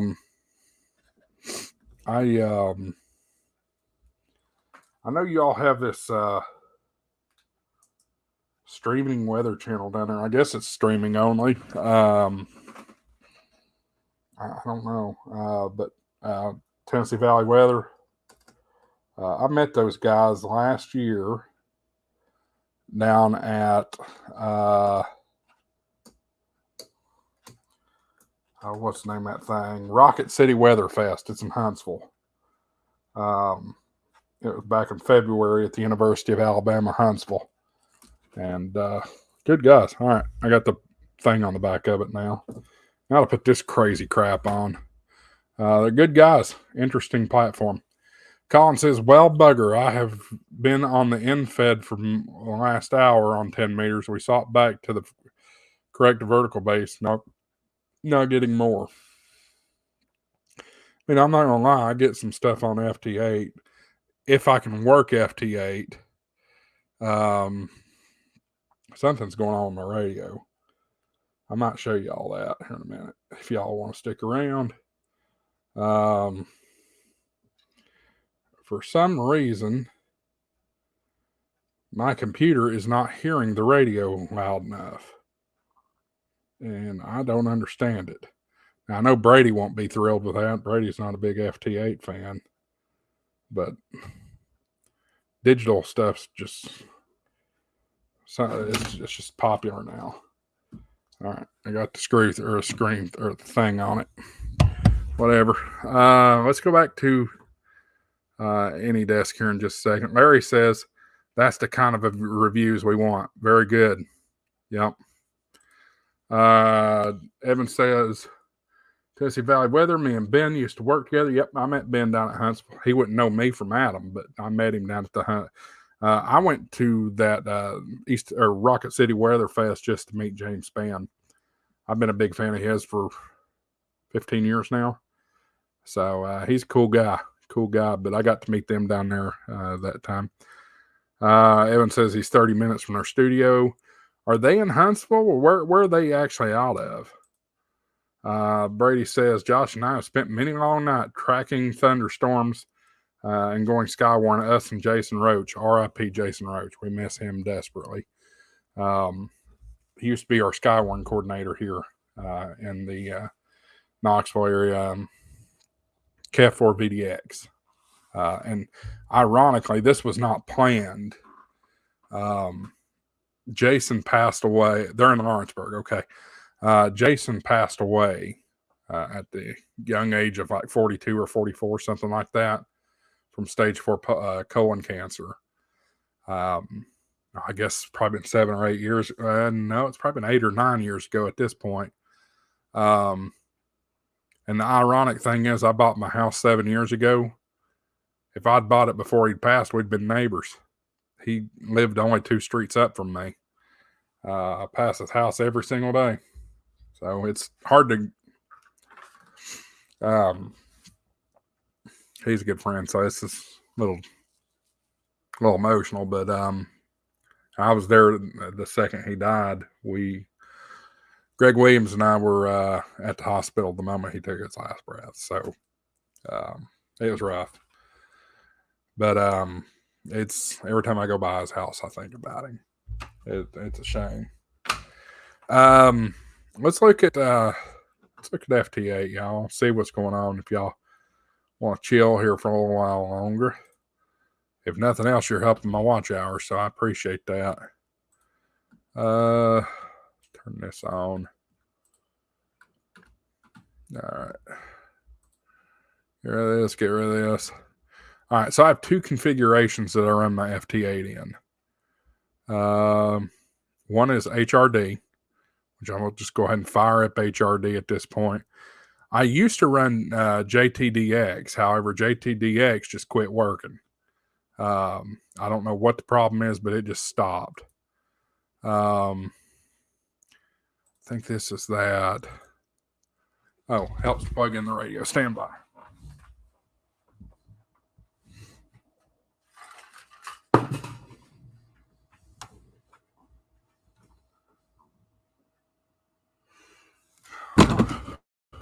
I gotta find where the plug is. Stand by.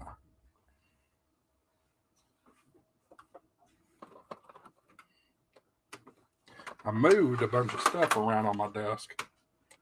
I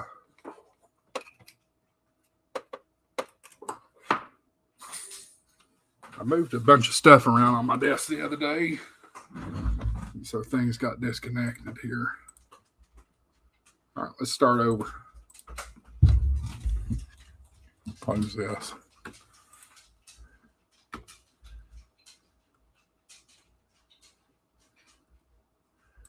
See if it recognizes the COM port, and it does. See, this is the way stuff's supposed to work. So it's the enhanced port, right? I believe it's supposed to be the enhanced port. So enhanced port is COM5.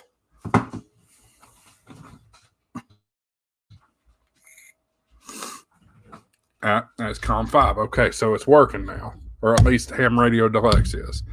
Now it's going to fire up HRD logbook, which is where I put all my logs. 1,407 U.S. counties. Wow, that's fantastic. All right, so the logbook's open. So now let's go and open up WSJTX.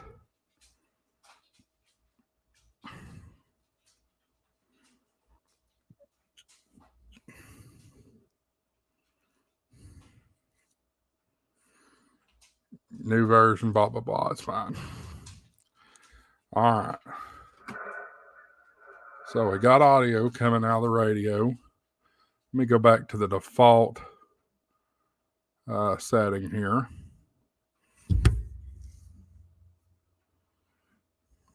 Thank you. Okay. I need to run this out of HRD. Cat, we got a test. Test is successful. There's the PTT radio keyed up. Fine. All right. So here's the problem. You're going to see here in just a moment.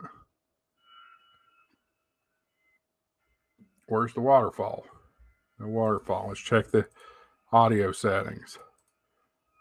Okay. Problem number one's right there. So we're fixing that. Okay.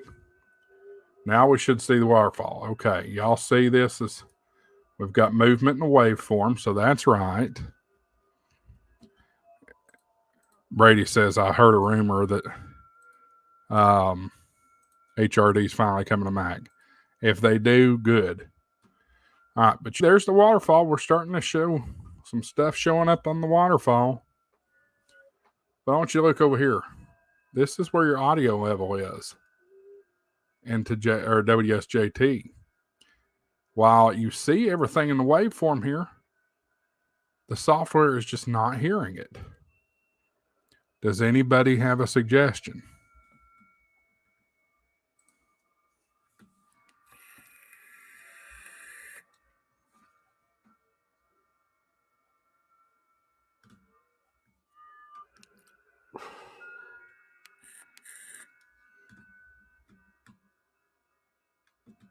Stations in what left window? You talking about over here? Band activity? Nope, it's blank.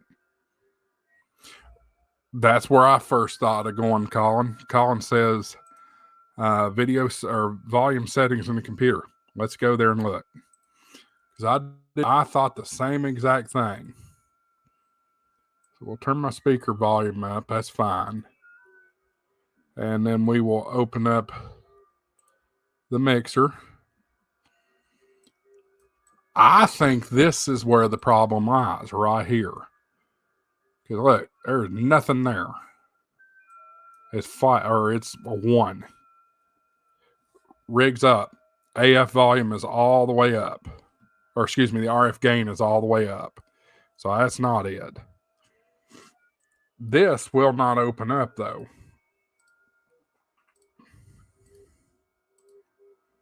I just corrected all that.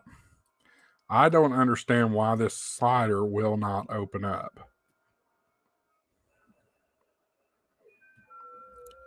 Yep, that needs to be up. Speaker volume is nothing. Oops.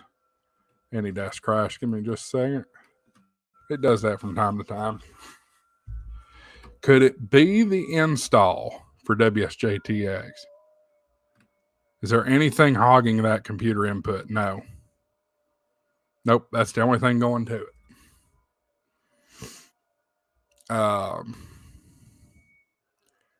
And we'll just go to mics just to see what the mic input looks like.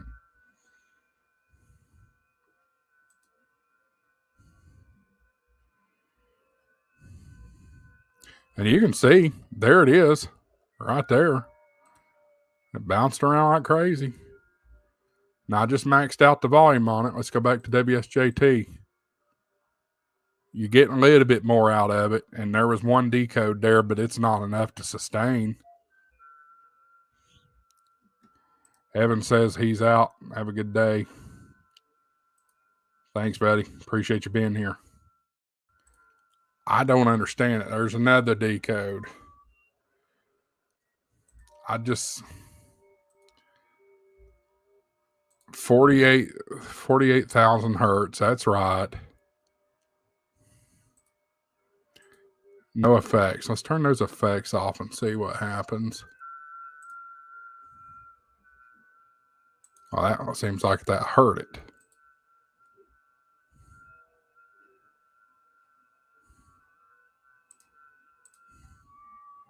Oh, it's the same thing. So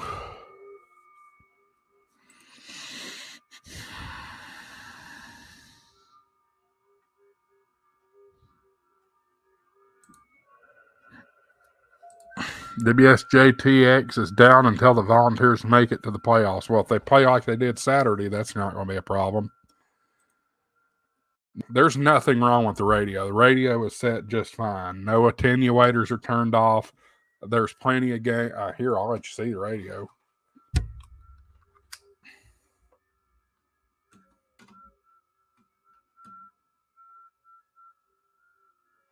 Well, yeah, we know we're not getting audio. We're trying to figure out why. Because I don't know why I'm showing you all that little screen. There's the big screen. Shout out to Gus, is not a sponsor. But you can see the sound card's getting audio. It's showing it is. But when you go to WSJT, there's nothing there. So I'll tell you what, let's do. Let's experiment with this together. I'm going to turn the volume. I don't want to hear it. What is it showing under the speakers? We already looked at that. It's showing USB audio codec like it should. We're going to start over. Get rid of this. That's exactly what I'm about to do, Brady. I've done this 2 or 3 times, but I haven't done it in a while. So let's do that. Uninstall.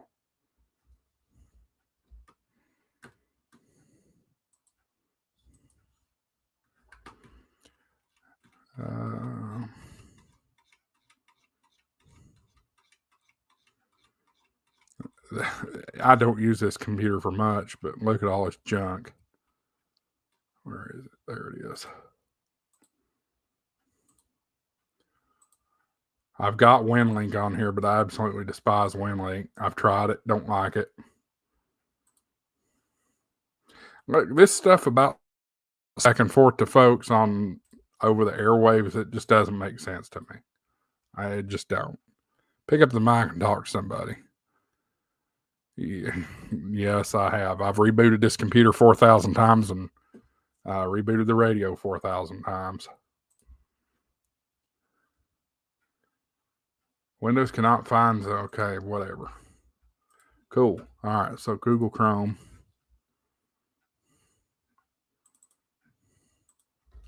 We're going to go to SJTX.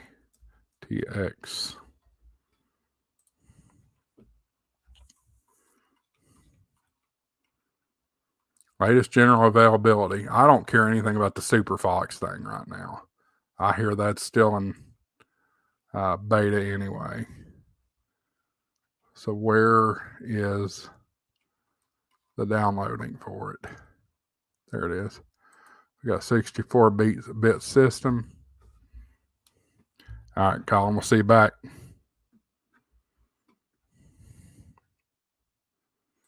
Download is complete.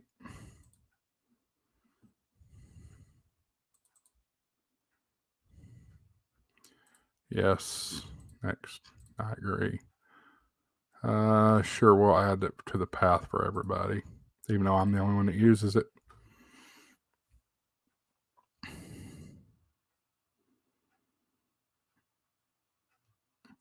Brady, have you clicked the bell, the notification bell down next to the subscribe button? That's 2 ways of getting it. All right, so this is up, and it's automatically back to the program. And that's fine. Yeah, split audio to audio. There's nothing wrong here. I don't know. That's a YouTube question. I can't do nothing about that.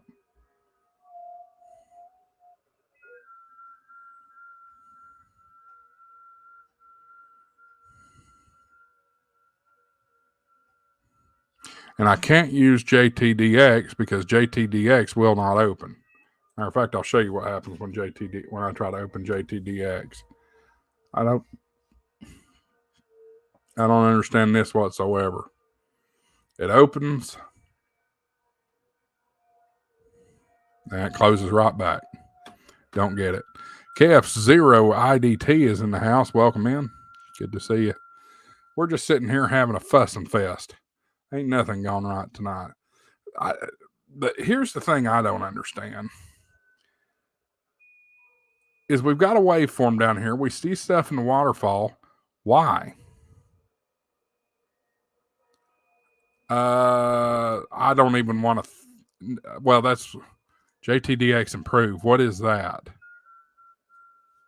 I would always use JTDX, but it just suddenly quit working one day, and I've reinstalled it 4 times, and it still won't work. It just opens and then crashes. I'm not familiar with JTDX Improve. Let's Google it and see what we find.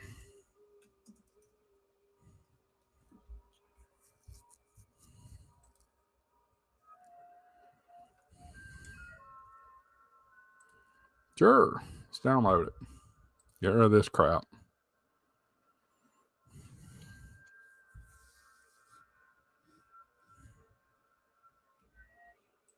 It looks like I've downloaded this before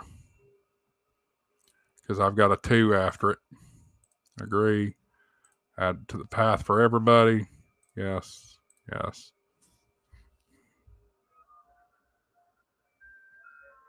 I don't know. You'd have to look at my logbook. Next, run. All right, so we're running the program. It should pop up any second. There it comes open, and there it crashes again.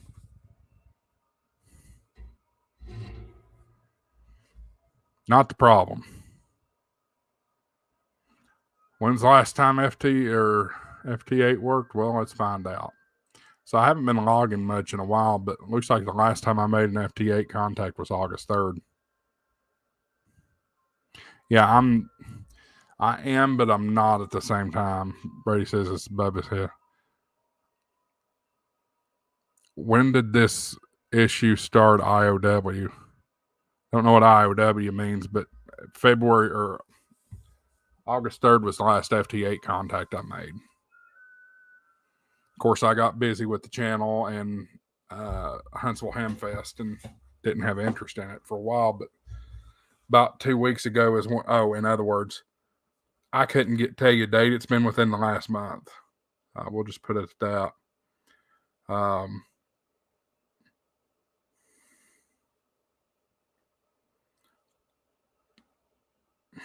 Try renaming it.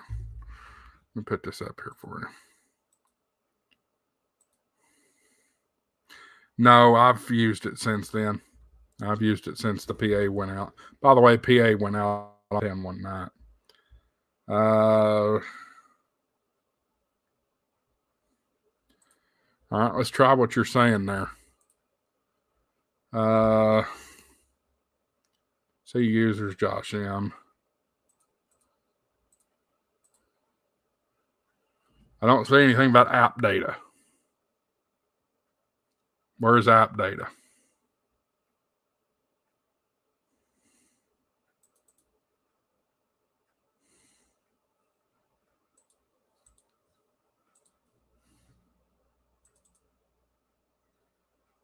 Well, it doesn't do me any good if it's hidden. How do you find it?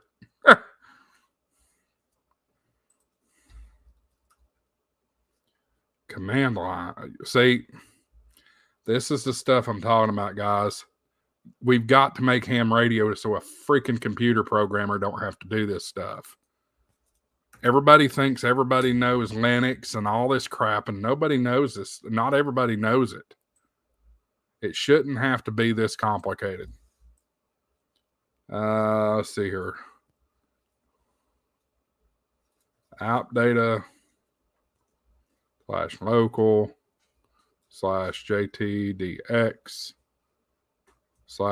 /JTDX .ini. Files path cannot be specified.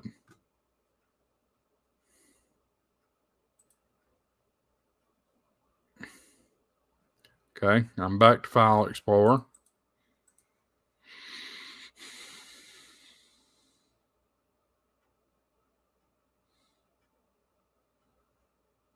Yeah, Brady says some of us are stuck in the 70s. Click view. Where's view? Oh. Okay.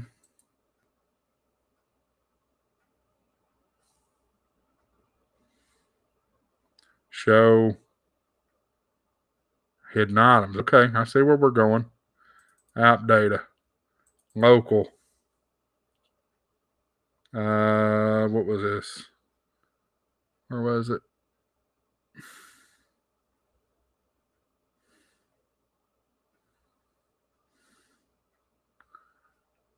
Where did it go? There it is. Come back up here.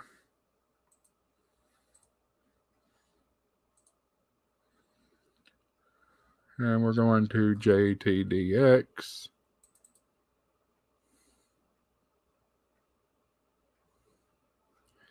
What one do I rename?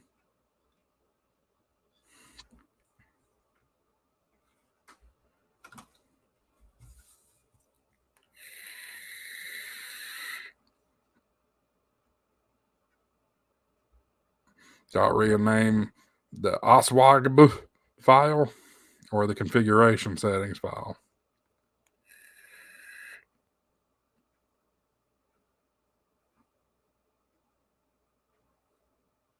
Y'all can't see anything, so let me kill it out.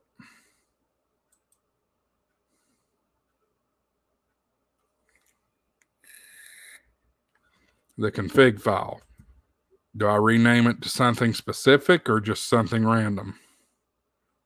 Where is even rename?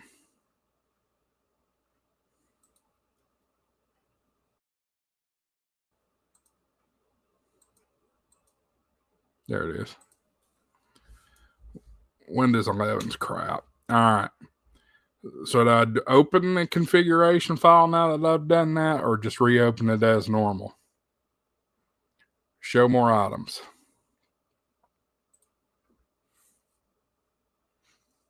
Open.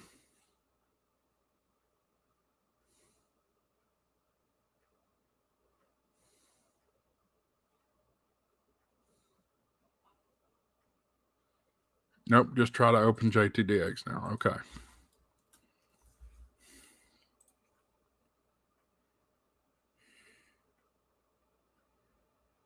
Well, that's promising. This whole configuration looks different.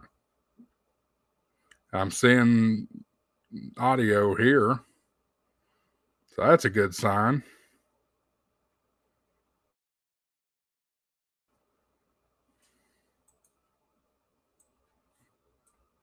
And we'll try Q. So, yeah, you're the man. You the man. I might just have to give you an extra entry into the contest on Friday or a Thursday night. I'm kidding. I can't do that, but I wish I could. Cool. Thank you. Thank you. So let's see what I can get here.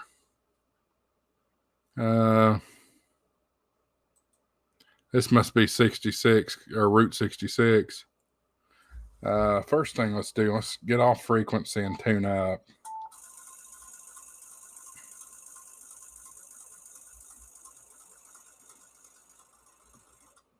Yep, none of this is right. Good call.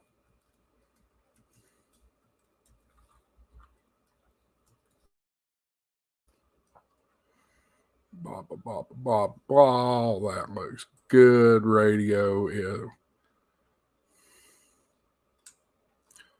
is ham radio deluxe. Cat. Rear. Data. Fake it. Hearing it. Keying it up. That's good. Turn these on. That's good.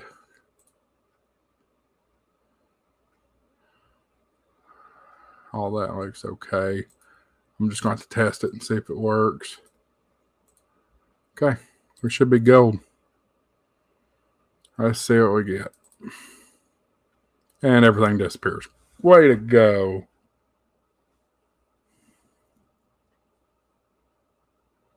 And it says I suddenly lost audio.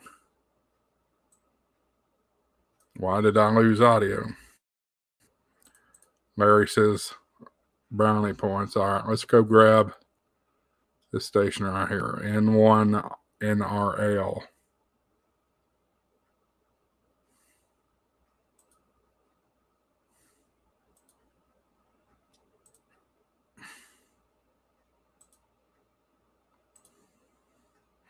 I should do a FTDX basics class for those of us with a computer IQ of a potato. Well, I'm not much further along than you.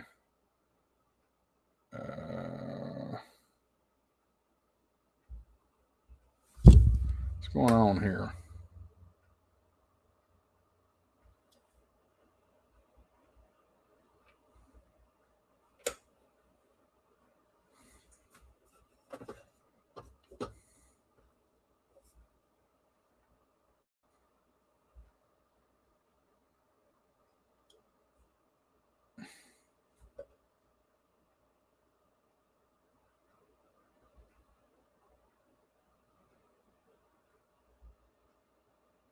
I don't know. I might have something going on here, Phil.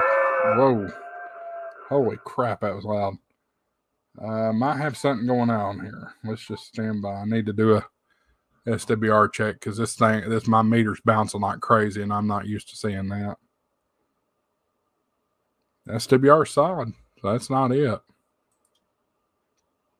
The power rating's just jumping all over creation here.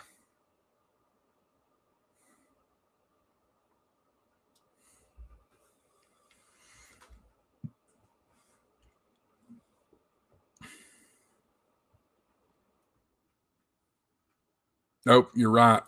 You're right. My time. See, I'm so out of practice when it comes to FT8. So out of practice. Let's get rid of this. Sync.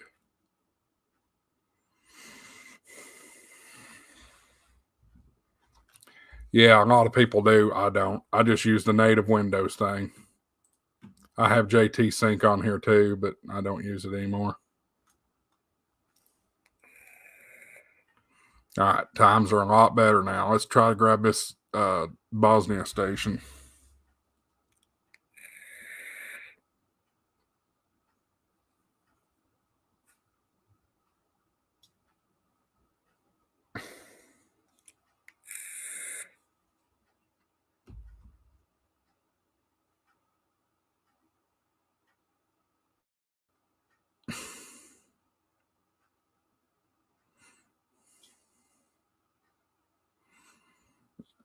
I don't need 4,000 time apps. The Windows one works just fine.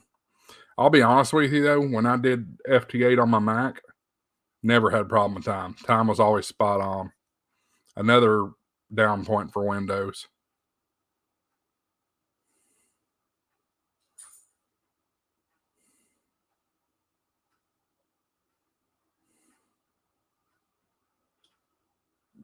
Nobody's coming back to me.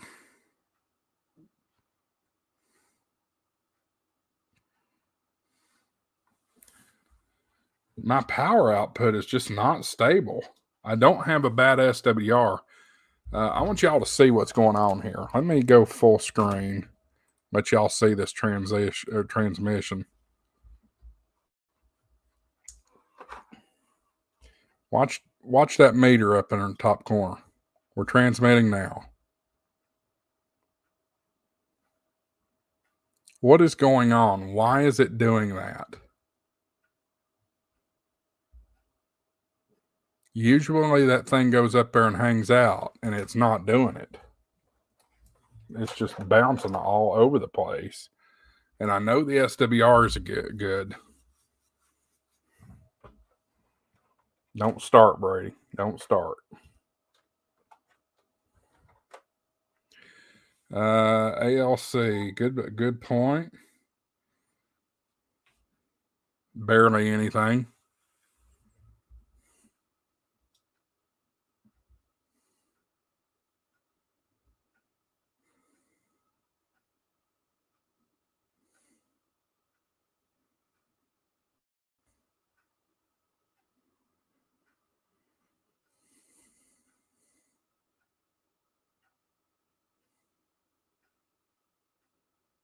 Well, we're not getting 100 watts, Brady. We're getting 50 at the most. We're at this point.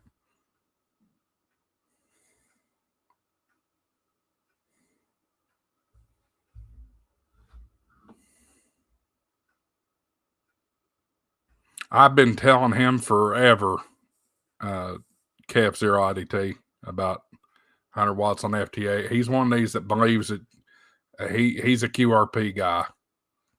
It's not I've been telling you for a long time, Brady. It's not unheard of to run FT8 at 100 watts, especially if you have an antenna capable of it. Maybe.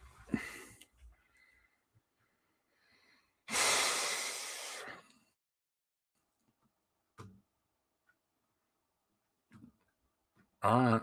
Well, let's just call CQ for a while.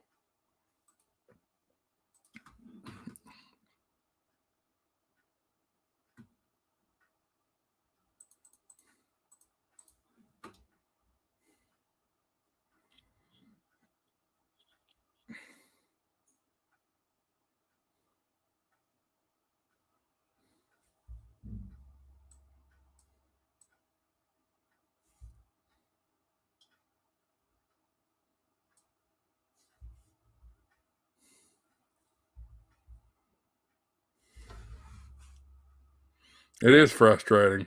I'm not on 40. I'm on 20. Oh, I am on 40. How did I get to 40? I didn't move to 40.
Brady says, see, this is why I'm a CW guy.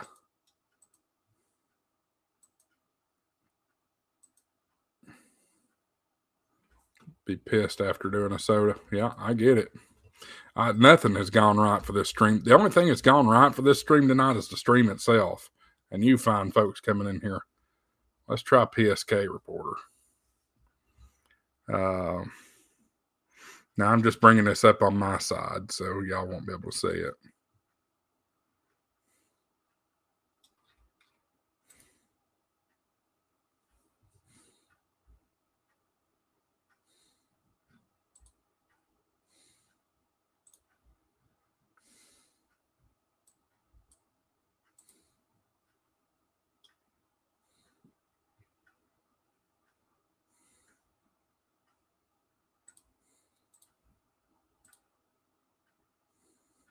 Nobody's hearing me.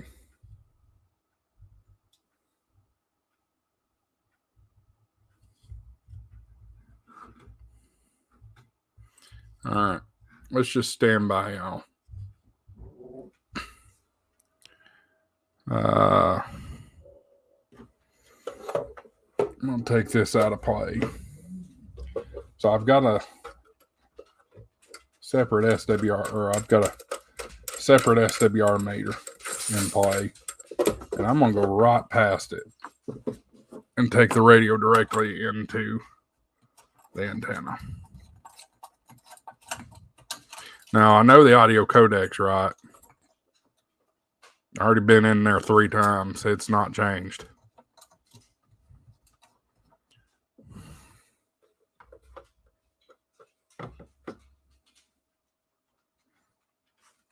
Why is this radio transmitting?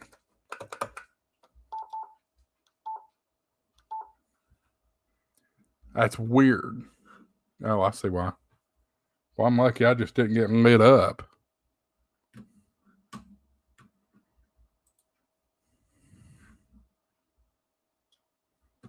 All right, so there's that.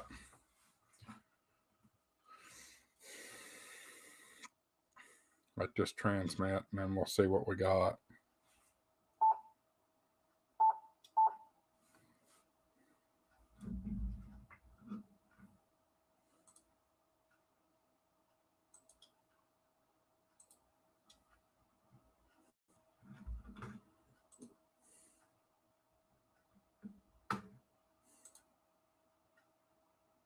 Still not heard on PSK reporter.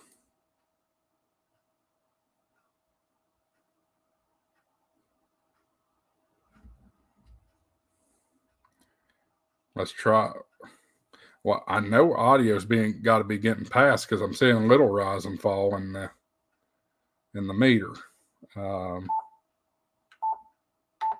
Let's see. Let's turn my money on, see if I can hear it. Little RF burn, never heard anybody. Could be my first one. Where is the money on this?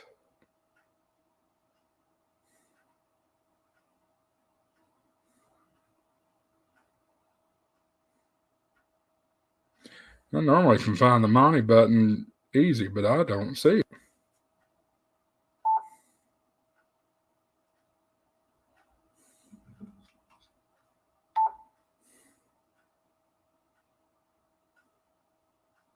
Oh, there it is.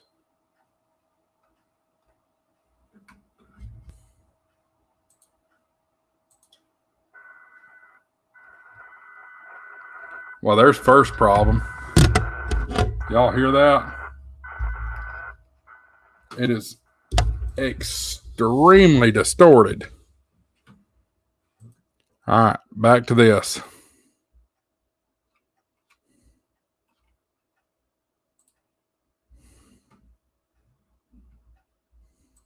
I have no idea why that's still locked at nothing. Change this and this. Now let's see what we get. Still extremely distorted.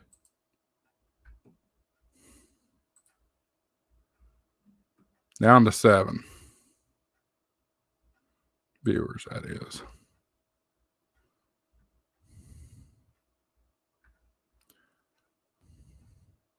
No issues on single sideband whatsoever.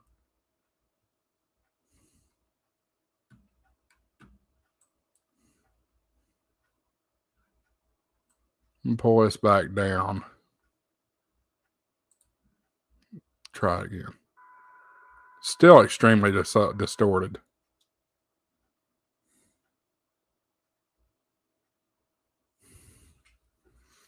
Y'all let me know in the chat. Are y'all hearing this?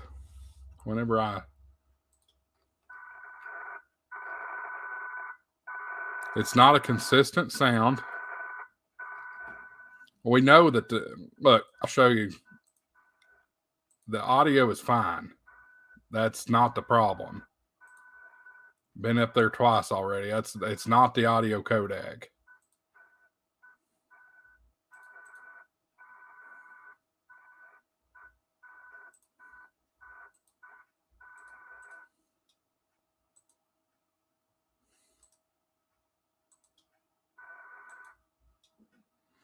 It's not consistent. It's popping in and out. At least it's being we're hearing it now, though.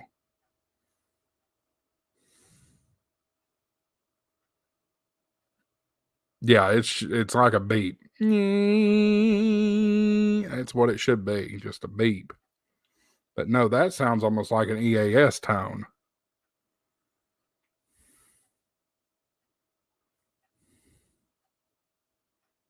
Yes, I use that. I use HRD. However, I tell you what we'll do. Let's go and change this to 710 and see what happens. I wish they'd categorize this instead of you having to scroll through here in half of China.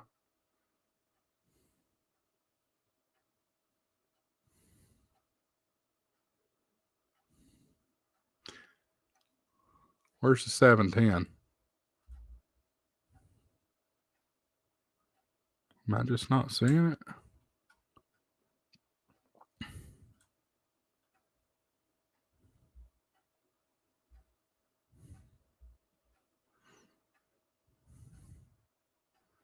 I don't think there's an option for 710 in JTDX. See, and I've heard mixed reviews about using the FTDX10. I've been told to use the 991. We'll try it your way and see what happens. COM 5, 38400. Actually, I think this would be COM 4 because the enhanced is COM 5, and that's where the cat should be. Nope, I've got it backwards.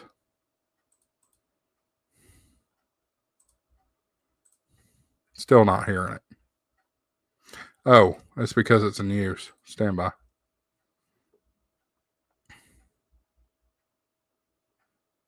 Let's go back COM 5.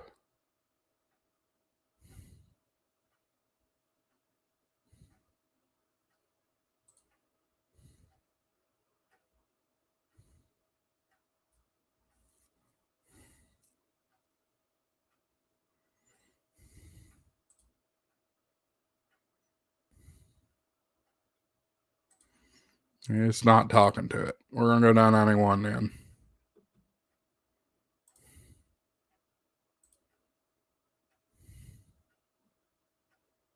Oh.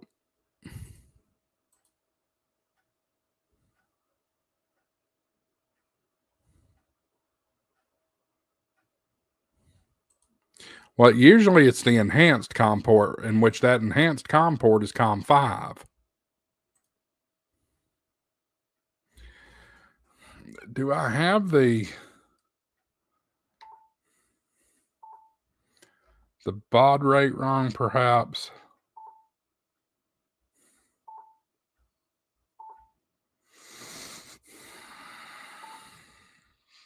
$9,600. Yep, I got the baud rate wrong.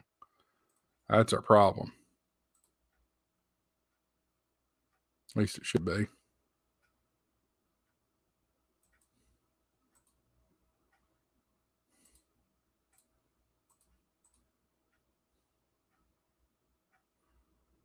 Nope. This is why I use the Ham Radio Deluxe. Things like this. This is the other part that's asinine. Is this FT710's been out for 3 years. Why is it still not in the software?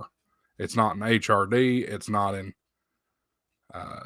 any of the... Well, I take that back. It's in WSJT, but it is not in JTDX.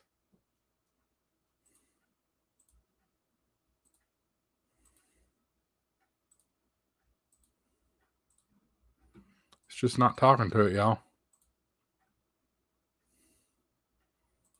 It's not talking to the radio at all. The only way it'll talk to it is through Ham Radio Deluxe.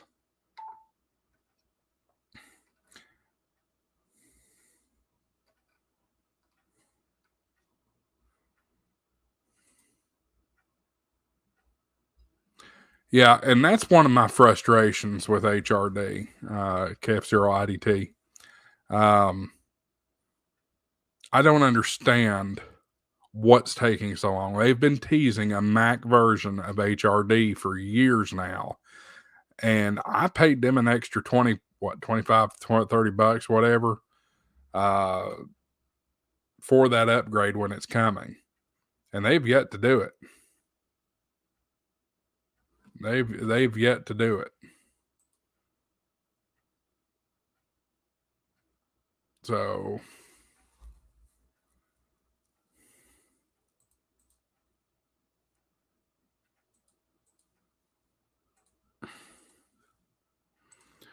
friends unhooking from HRD.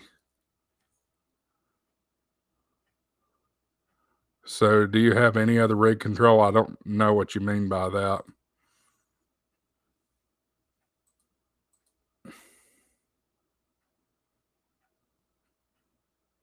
Nope, I don't use FL rig or FL anything. I've talked about FL rig in many a streams. FL rig is trash. It doesn't work. I think Brady's actually sat in here with me late at night trying to go through FL rig, and it does not work.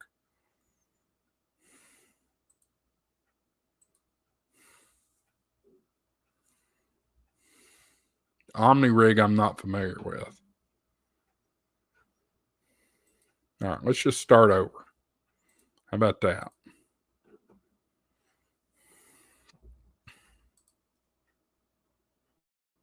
No, I don't like log for old man either. I'm not trying to be a negative Nancy or an asshole tonight, pardon the French, but all these programs are old school stuff that's so outdated. See, now JTDX don't even want to open.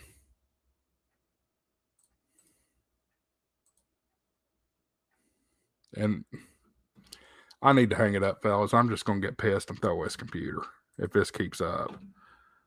I'm going to reboot it once.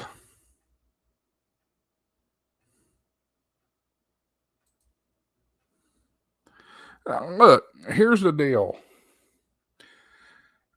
I bought HRD a long time ago. And I bought it for no reason at all. Let me turn this off here. Go back to just me. I bought it a long time ago for no reason. I wasn't into HF. I didn't do anything like that. Waste of money. Lost the key to it. Had to buy it again when I did get into HF. And I'm just thrilled with it. I'm able to do slow scan TV with it. I'm able to do CW with it. I'm able to do PSK 31 with it. It is the premier ham radio software, and I do not have any affiliation with them. But as a customer, it's phenomenal software. All right, computer's almost rebooted.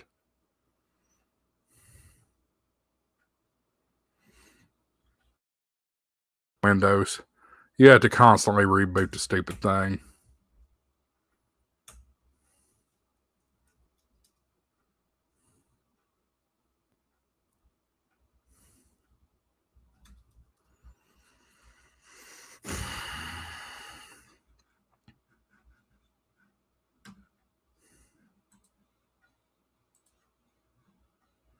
All right, computer's back up.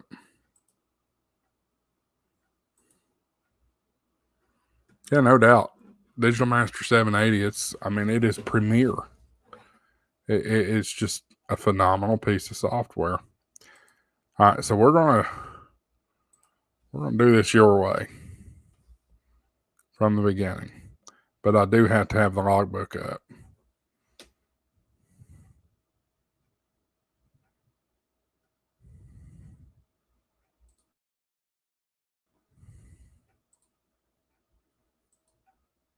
Let's go back one. FTDX 10, COM4 cat 600. Oh, don't work.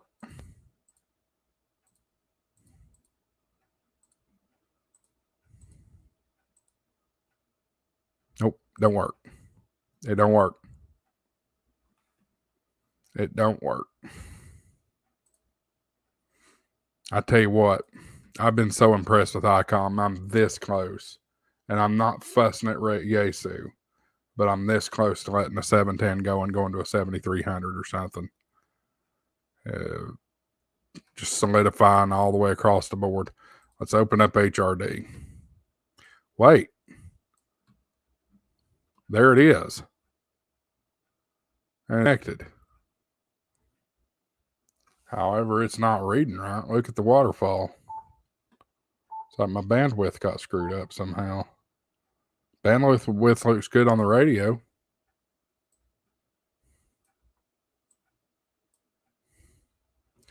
This keeps getting even worse and worse. Why is that so jacked up?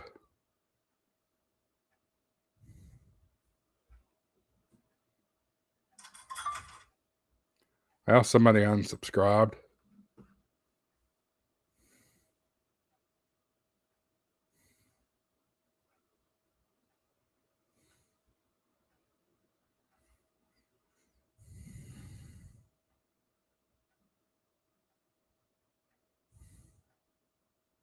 I'm in data.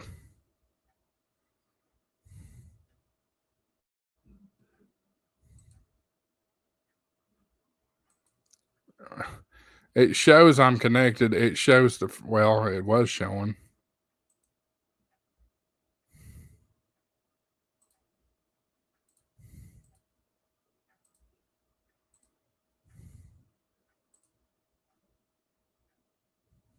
No. Just forget it. Forget it. We're going to hammer it. We're going to HRD. I use what works.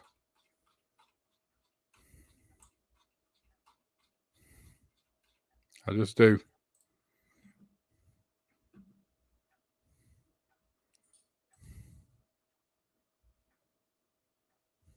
Look at that. Comes right up.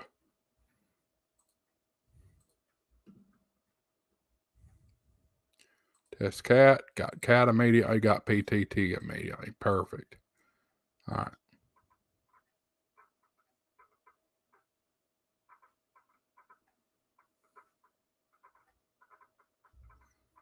I wonder something.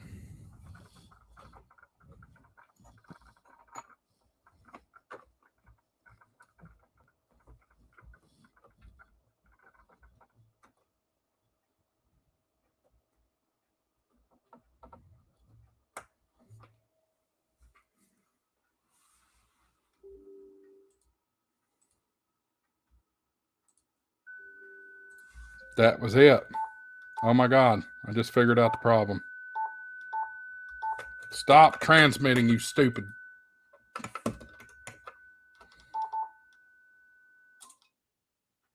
That's the other thing. It gets hung up transmitting when you're in tune.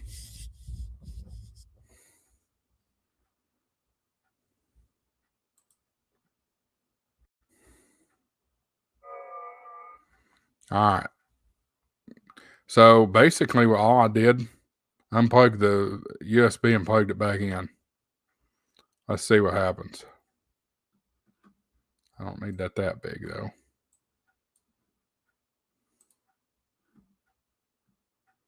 And yet that all of a sudden closes. Lord have mercy, Jesus. Y'all, I need help.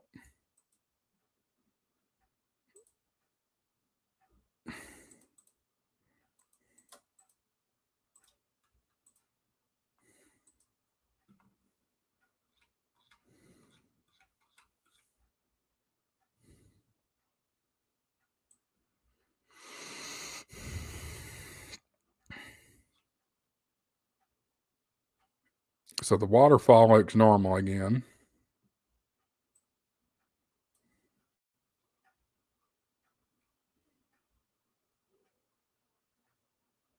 Now I'm not decoding squat, nor am I receiving anything.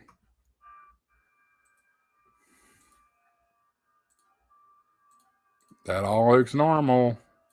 We're back to square one again. And I don't freaking get it.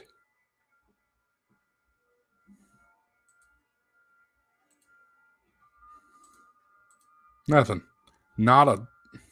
Nothing. I think this is the world telling me to stay off of FD8.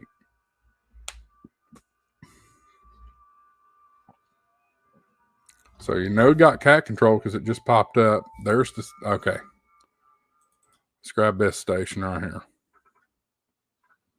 Audio sounds like freaking garbage again.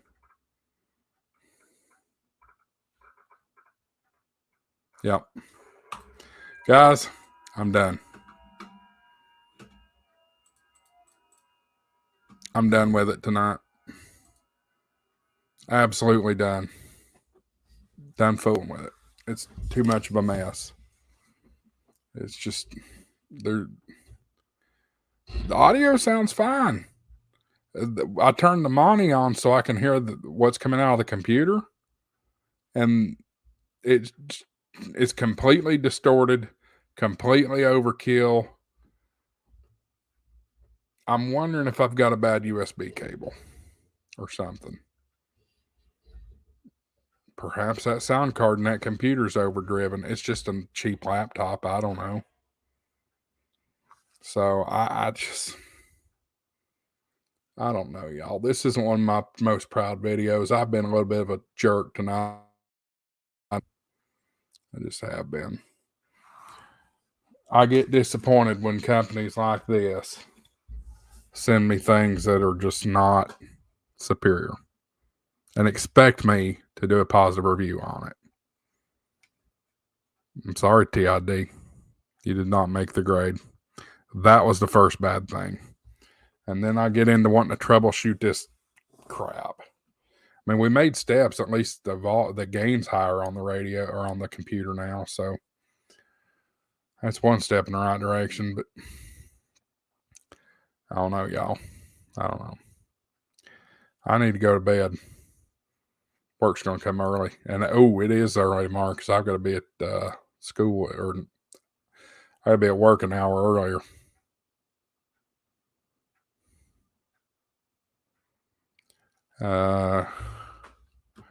It's okay. I have that on the big jobs. What do you mean?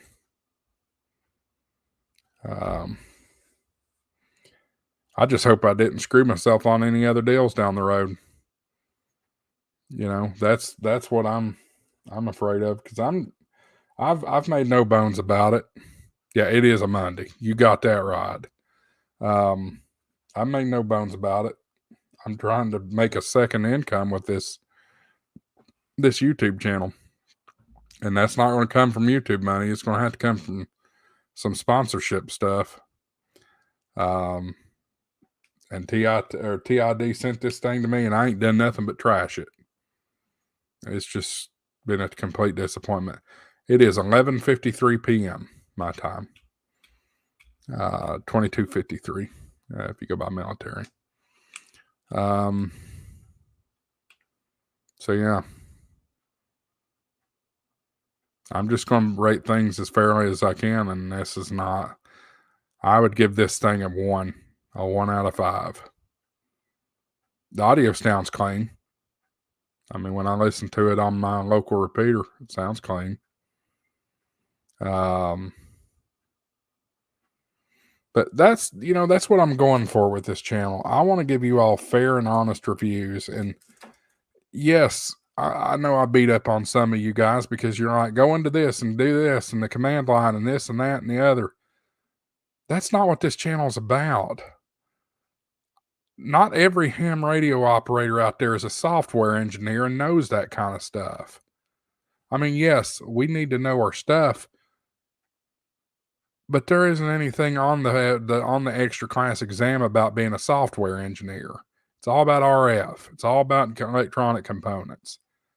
And we've got to simplify this hobby. I'm desperately worried about it for our youth growing up into the hobby. It's going to die if we overcomplicate it. And I don't know. Brady says you can't tell people lies about equipment just to make $1. You have to be honest with your viewers, and that's okay. I agree. I know you and I have had a dispute about a company I support on the channel, and that's fine. But there's a difference. I believe in the product. This I don't believe in. This thing, you know what? Just to prove a point.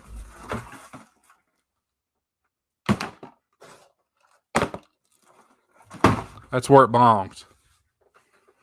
That's where it belongs. It's a piece of crap. Now, in full transparency, I'm going to pull it out of the garbage. But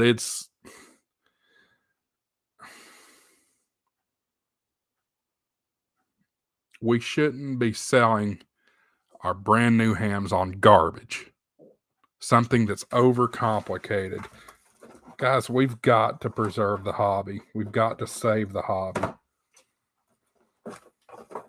You're not going to add strength in numbers. You're not going to add strength in numbers with overcomplicated. You got to go into command line to do this and that and the other. You can't get the Bluetooth to tether. You can't get the radio to talk to it. It's overmodulated for whatever reason, even though you've gone through and checked everything.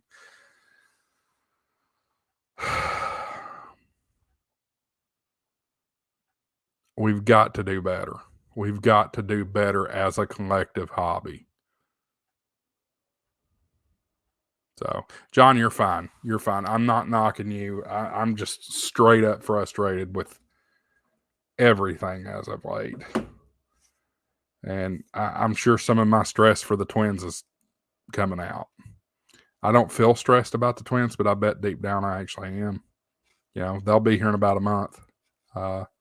She's scheduled for the C-section on October 14th, so a little over a month. So, anyway,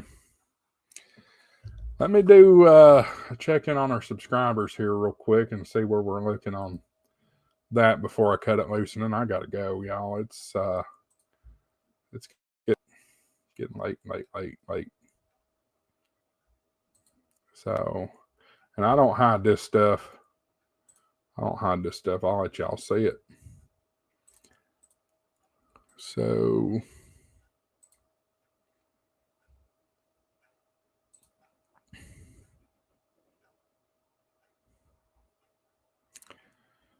internet's slow because I'm trying to go in and out. Let me douse my camera here for a moment. Okay, camera's out. Here's the live count, and we dropped one. So we're down to 1,320 subscribers, and that's probably because of me tonight, the way all this has gone down. But, you know, we're doing okay. Still got a long way to go on watch time. Long way to go on that. But it says I'm doing okay. So we're trying, y'all. We're trying. Kev0 IDT. Come on. Believe me, I've had some crazy long night fighting and figuring stuff out. Connection between radios, software, and connection via remote. It's been quite the experience so far. Yep. It happens. It happens. So, slowly but surely growing. Guys, I'm going to call tonight before I lose my mind. Y'all have a good one. We're 3 hours in. That's long enough to stream.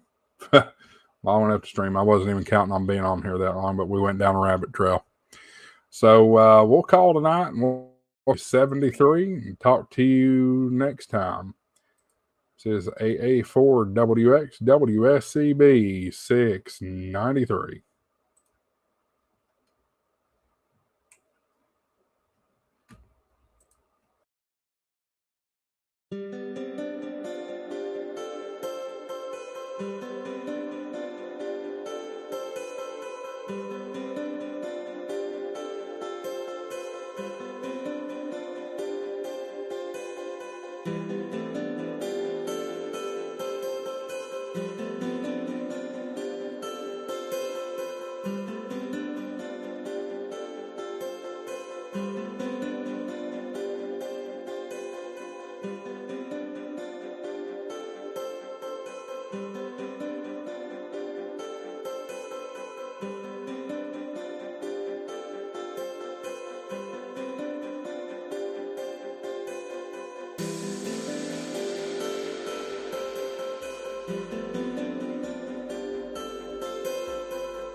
you.